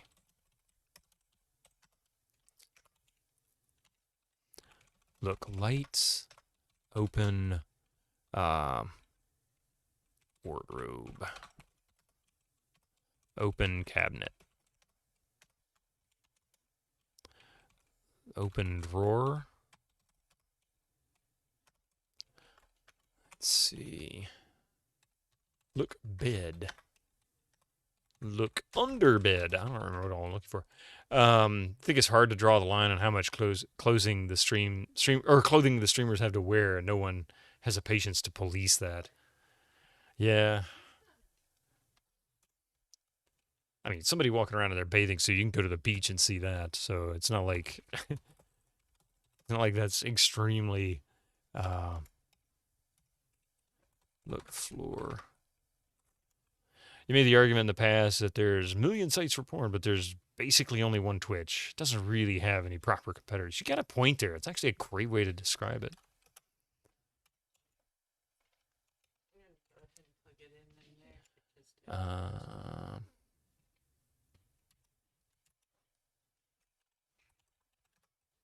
It appears as if this was once the master bedroom. However, cobwebs hang everywhere and dust covers the furniture. You just don't know why Twitch prefers jumping these weird hoops instead of just admitting that they like the money. Just make an adult. Oh, yeah. Yeah, I agree. They really could. I was thinking you were talking about Steam, but no, I get it now. Okay.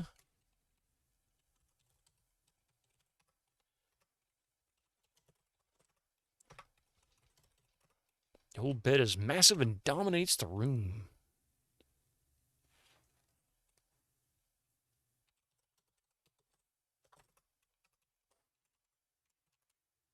What was in here? Is this the closet? No, this is the nursery. The old baby nursery must have once been a cheery place. Now, through neglect, cobwebs decorate the corners. Wallpaper peels from the walls, and dust covers the nursery furniture. Look, bed. What was in the drawer? Look, drawer. Open drawer. Get lights. Sit. Don't waste your precious time. Wasn't there something in this drawer? Get necklace.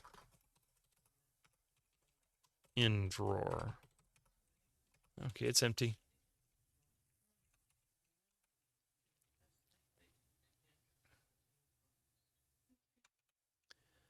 All right, I know there's something I end up doing up here. I just don't know I don't remember what it was. So we'll come back later. Let's keep exploring. I don't think there's anything else down the end of this. That is the end of the hall. She can auto-navigate those stairs. Why can't she auto-navigate the other stairs?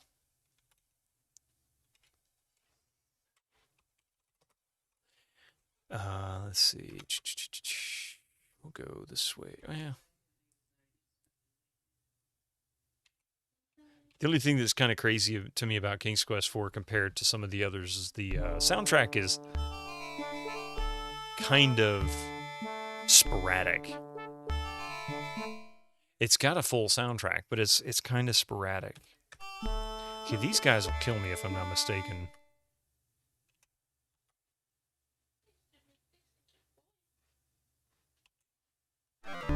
Yeah, that's what I thought. Talk about being torn from limb. There's one death. Thank you for playing King's Quest IV, The Perils of Rosella. Next time, be more careful. Okay, so we won't go that way.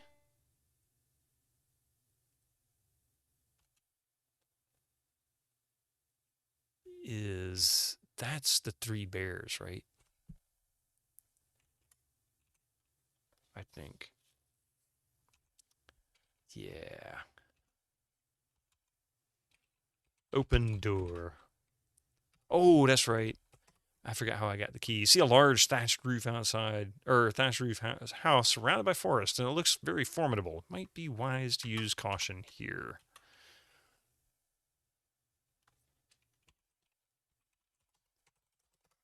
You peek through the window, but can't make out any details. They live right on the edge of a scary forest.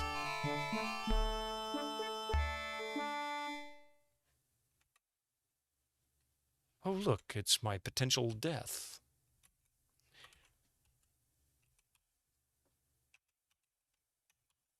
Considering that BZ beeps were all we had before the music in this is amazing. It really is, and of course that was a big selling point for the game, or at least they tried to make it such. Because I only ever saw this in 4 colors, and I only ever heard it in PC speakers, and that was it. Very basic. Diamonds glitter and sparkle from the earth and walls of the 7 dwarves' diamond mine. Within it, you see the little men busily at work. Oh, I think it's this guy down here I gotta talk to.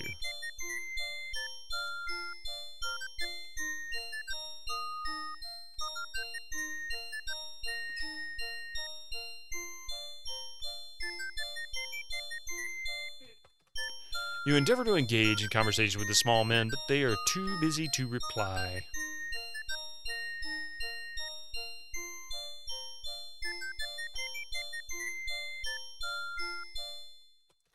You see the busy little dwarves down inside, blah, blah, blah. Let's see, talk.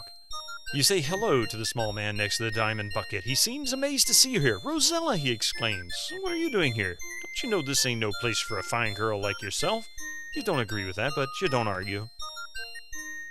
Ask about mine. Tell about Daventry. Show pouch. Could be a gift. I do think it's funny that you have to clear their house. Isn't that fun? It is kind of funny, actually. Get lantern. Again, you speak to the dwarf by the diamond bucket. He peers up at you with mild agitation. This ain't no place for a lady, Rosella, he firmly states. I don't want to see you get hurt in here. Give ball. Yeah, they do. Look floor. Get diamond. Look bucket. You see a bucket brim full of sparkling diamonds. Which isn't really part of the princess skill set, you'd think. Hey, it's a fun game. Speaking of which, by the way, I played this a number of times, and while I'll eventually work my way through it, I am not opposed to hints. If people want to tell me the way this game goes, I'm good with it. I'm mainly playing this for the story so that when we get to King's Quest V, we're not totally lost and spaced. Look, lantern. Let's see, show bow. Give him the pouch back. I tried to give him the pouch. Give pouch. Try to stand in front of the head dwarf. Or I thought I did. Being an honest person, you offer the forgotten pouch of diamonds to the dwarf. His gruff exterior softens a bit. Nah, you can keep it, he says. We got plenty here. We also got an extra lantern we ain't using. Here, go ahead and take it. Dwarf gruffness returns as he says, now skedaddle on out of here. Thank you. So now we have the lantern unlit. Okay. I was thinking I was supposed to get the lantern from here, but I couldn't remember how I did it.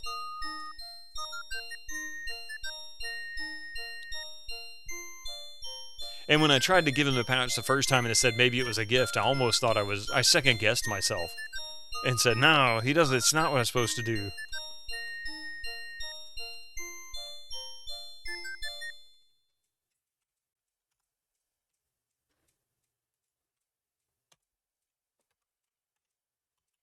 This is where you can fall. Doink.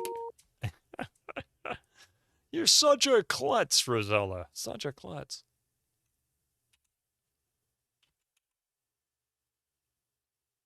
Okay, so we're back here.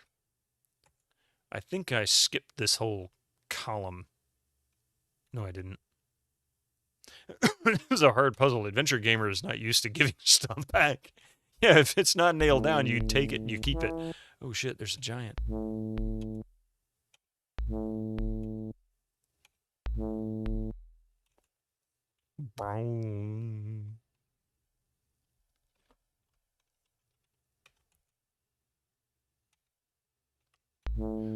Where the hell am I?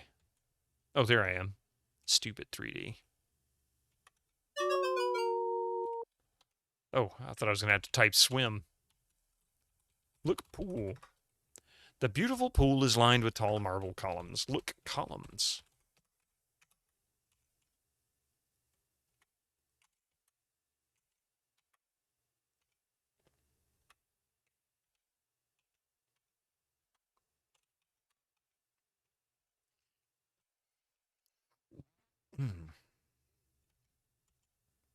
There she is, I think. Yeah.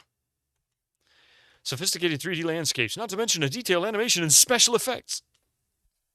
Go out and buy Loom today. Oh, wait, wrong game.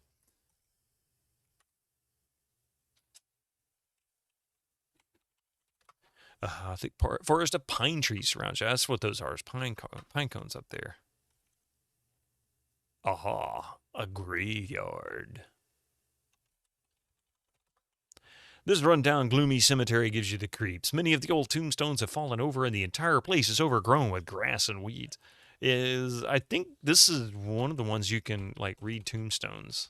Tombstone. Dr. I lets 'em. When people's ill, they come to I physics, bleeds, and sweats 'em.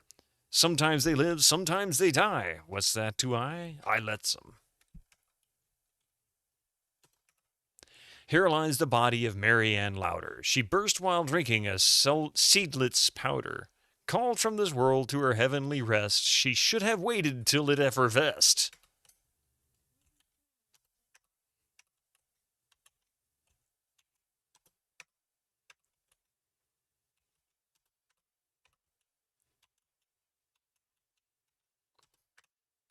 Okay, trying to find one I can read. Is that one? Here I lie with my 3 daughters, who died drinking Cheltenham waters. If we had stuck to Epsom salt, we should not sleep in this cold vault. Thorpe's corpse. That's an awful tombstone. Why'd everyone die? I mean, really.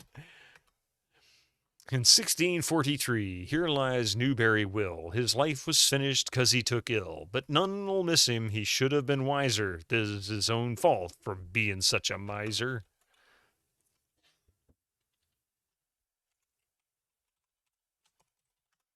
An old rotting tree adds appropriate charm to the decrepit cemetery. Sheesh, imagine your own grave says, screw that guy. Or just simply, just Thorpe's corpse. I mean, you know.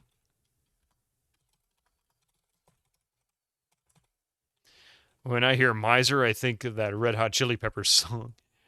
Lord Coningsby, 1559 to 1626, sleepeth here in peace, an honorable man, a valiant soldier, he served his country well. Well, that was boring. I plant these shrubs upon your grave, dear wife, that something on this spot may boast of life. Shrubs must wither, and all earth must rot. Shrubs may revive, but you, thank heaven, will not. Wow! Damn! Strong and athletic was my frame, far from my native home I came, and manly fought with Simon Byrne, alas, but lived not to return. Reader, take warning by my fate, lest you should rue your case too late. If you have ever fought before, determine now to fight no more. Open. Crypt. The graveyard of people who sucked. Read tombstone. Beneath this stone, a lump of clay, lies Uncle Peter Dannels, who early in the month of May took off his winter flannels.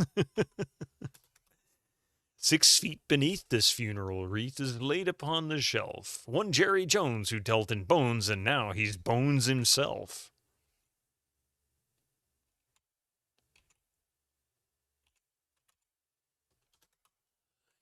To the ever-living memory of Hiram Bennett, baby son of Edward and Sarah Bennett, who by a sudden surprise fell asleep the 11th day of November, 1553. Oh, that's sad. That's sad. I'm looking for comedy. I don't need real gravestones here.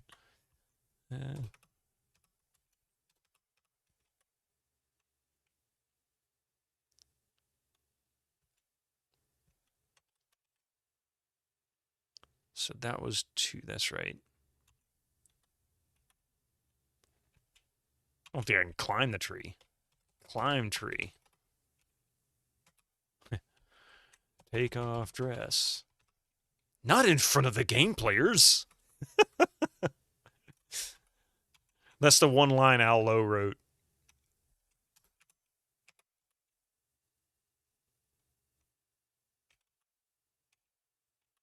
Al Lowe showed up in the studio one day and he said, yes, make sure you put a response to take off your dress.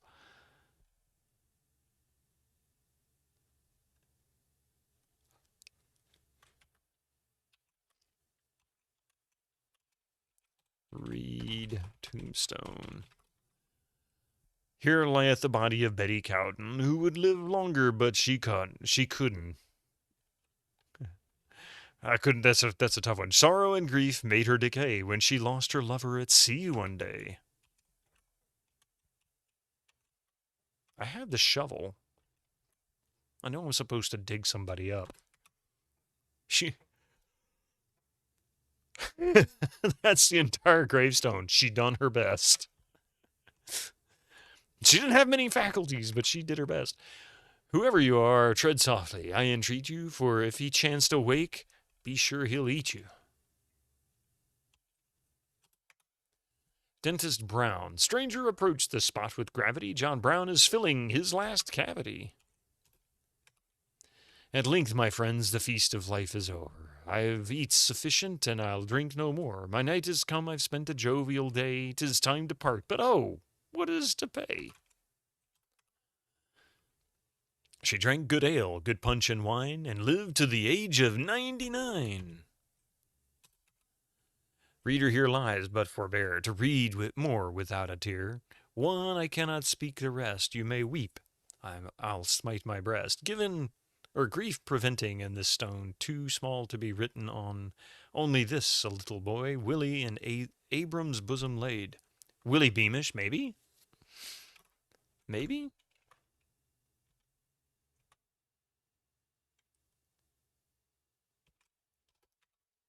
This version of Loom is different, isn't it, though? Oh, wait. Read Tombstone. Yeah, we finished it earlier. How you doing, Adventure Josh? Here lies a poor woman who is always tired. She lived in a house where help wasn't hired. Her last words on earth were, "Dear friends, I am going to where there's no cooking or washing or sewing.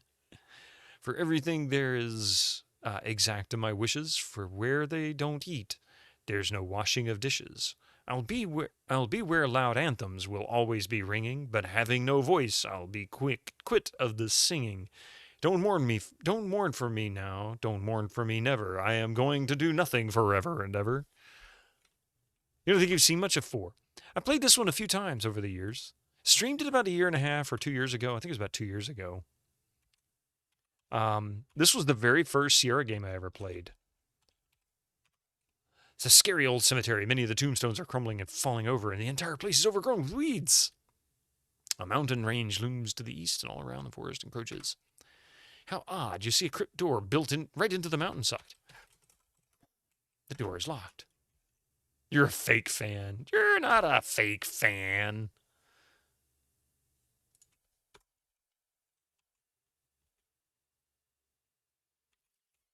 It's all right. I mean, there's a lot of Sierra games that I never played. There's a lot of Sierra games I've never played. I haven't played, was it Arcanum? I think it was. I've never finished Codename Iceman, which I have. I haven't played most of the Leisure Suit Larry. I've never played anything of the Police Quest series past the second one, and I never finished the second one. I think I just played a little bit of it. Those tend to be assholes. Arcana makes you think of the Troika game, yeah.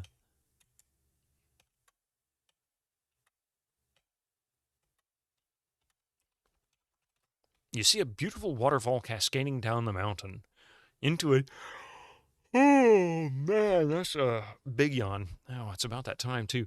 Codename Iceman, not just one of the games of the 80s, but one of the games of all time. That game is brutal, man. I gave up on that because of the whole submarine sequence. Jeez. With the manual, with all the instructions, and what little I could dig up, I could not. I mean, we even had to walk through it. I had a hard time with it. Not the walk through, the hint guide. From the pool of a river, from a pool of river courses westward. Around you, a dense forest closes in. Save. I'm going to check out this waterfall, and then I've got to call it a day, folks. I am sorry, but it is that time.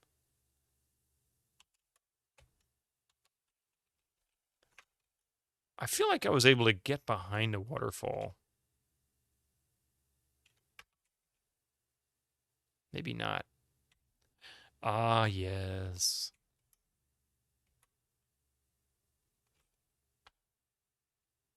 Let's see. Was it Arcanum of Might and Magic, I think? Of Might and something. Or, hang on a second. I may be thinking of a different game. There was one that was very much like that. Yeah, Steamworks and Magic. No, it's not that one. I think it was Arcana, not Arcana. Maybe it was. No, that's not it. The hell game was it?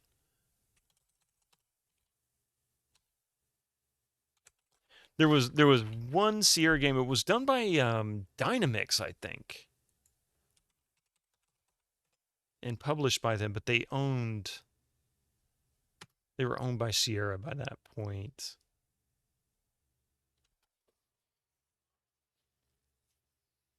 I think that's what it was. I can't remember. But anyway, it's that game. I don't know why I was thinking it was Arcanum, but that came out in like 2001. And the game I'm thinking of came out in like, I don't know, maybe 89 or 90? 91 at the latest? But anyway, I do hate to say it. I do need to come to a conclusion today. It is getting late here. And yeah. So King's Quest IV, next Tuesday we're going to dig really deeply into this and hopefully wrap it up in a couple of streams. It's not a very long game. King's Quest IV is fairly short. Following King's Quest IV is going to be The Dig. And then we're going to go possibly to Leisure Suit Larry 3. We'll see. And we're going to kind of rotate between those three. Well, those two series, and then I'll keep working my way through some LucasArts games that I haven't played before. Rise of the Dragon, maybe. I'll look it up and see, Adventure Josh. I cannot remember for what it was. And it's getting late. My brain's starting to shut down on me. Anyway, thank you very much, everybody, for being here. I really appreciate it. It's been a wonderful night. Joey, thank you so much for that huge raid early on. I'm glad you had a great time with the C64 as usual with Tuesdays. Did I finish Loom? Yes, we did finish Loom. Loom was amazing, Vitamin Chi. It really was amazing. It's a game I would love to play again. Absolutely love to play again. In fact, I'm going to take it off my wish list now because I've been wanting to do this for ages. There it is. There it is, right there. So I'm going to eliminate that from my list. So that leaves us, or leaves me, I should say, with Fallout Tactics, Day of the Tentacle, which I played back when it came out, Dungeon Keeper 1, Elder Scrolls 2, really all the Elder Scrolls, the original Bard's Tale, and then 2 Indiana Jones games, Infernal Machine and Emperor's Tomb. I've never played Infernal Machine. I think I played Emperor's Tomb. That's the attempt to be like Lara Croft. Be fun to play the. Yeah, I thought about doing that one since I've played the EGA version, and I do have the VGA version. Trying both of them. You're sad it ends on a cliffhanger with no sequel ever released. A very sad sequel at that, or cliffhanger at that, because he tears open the fabric of time and leaves all the living just, being tortured. And then, he floats off on his own. You saw a lot see Fallout Tactics as a black sheep of the old games, but you really enjoyed it. I suck at that kind of game, Rabbit, but I kind of get a kick out of them. And I kind of like the combat from Fallout. So I figure it's probably worth it for me to try out. I may get really frustrated, just go, but I'm going to give it a shot. Oh, Vivendi was the group, the developers. That's who I'm thinking of. You sort of mentally categorize Sierra as done when they were bought by Vivendi. No, never mind. But they kept operating until Activision. Yeah, they kept operating. They kept operating until like 2005, I think it was. And one of the later games that I have by them that was published, of all games, is this one. And you wouldn't believe it if you didn't see it says Sierra with the logo. And the time, or the date, pardon me, was 2002, if you can actually read that. There it goes. So this was actually published in like 2002. So it's kind of crazy. By the way, this is a funny game.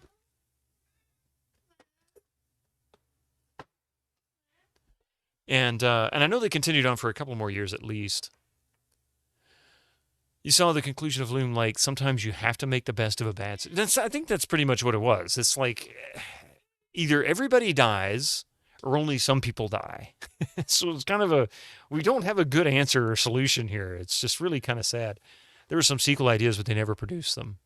Wasn't Sierra basically a sock puppet? Yeah, they were being tossed around. I mean, the sad story about the end of Sierra was that Ken and Roberta Williams were done, right? As far as I can tell, they were pretty much done just listening to their interviews and reading stuff. They were done with doing that and were ready to just move on in their lives. And you could kind of tell it by the early 90s. The games started to really kind of weaken in terms of quality. There were some great ones, but they just weren't as consistent. And they should have been massive. They should have been massive by that point. But then they sold it. And he made a bad decision and sold it to a guy who then got in trouble for fraud or something like that. I forget what happened. And that kind of dragged Sierra's name through the mud. And then it just kind of flopped around for a little while. It's largely a publisher at that point. They really didn't make any games for a long time. Poor Sierra got conned. Yeah. It was I forget exactly what the issue was, but it was a mess by the late 90s and until I felt like Warner Brothers owned them at one point, but it might have been Activision that owned them and pretty much just buried the name. And then they kind of revived the Sierra name again when they did the new King's Quest. You remember that? There was a new King's Quest that came out sometime in like 2017 or 2018 or something like that. Never got into Sierra besides EcoQuest and Dr. Brain. Yeah, I did EcoQuest back in the day, but I don't remember much of it. Only played it ever the once. Mostly because you do something completely normal and be like, oh, no, a giant rock fell from the sky and crushed you. Yeah, you forgot to pick up that pencil. Now you're going to fall to your death. About 10 years ago, Activision brought back Sierra as an indie sub-label, but it kind of fizzled out. It didn't go very far, yeah. You just weren't excited for it, but you hoped it did well. The King's Quest revival, yeah. Yeah. But Sierra games became less punitive over time. It just took them longer than LucasArts to figure out. And LucasArts kept ribbing them for it. Everybody else was smarter, but not Sierra. I don't know. They were living off the idea of killing the character every 5 seconds. Anyway, thank you all for being here tonight. I really appreciate it. You guys have been absolutely fantastic. I hope you have a wonderful rest of the night. I've never played it. I have it. I'll eventually get there. We'll play it just because and see. Josh, I'm not, or mentally numb. I'm not sure. You're much more hostile to Sierra deaths than I was then. But anyway, thank you all for being here. I will see you guys tomorrow morning. Most likely will be, I will be there anyway. 8 a.m. Eastern time. We'll be back in Might and Magic Dark Side of Zine with a really solid chance I'm going to finish it. Editing fail. Oops, that's all right. So anyway, hopefully to see you then. Otherwise, I'll catch you on Thursday, 7 p.m. Eastern on GOGcom. We're going to be playing Wizardry, the remaster of the original that came out. I say remaster because the original game is in it. See you guys later. Be safe. Have a wonderful night. Thank you all for being here.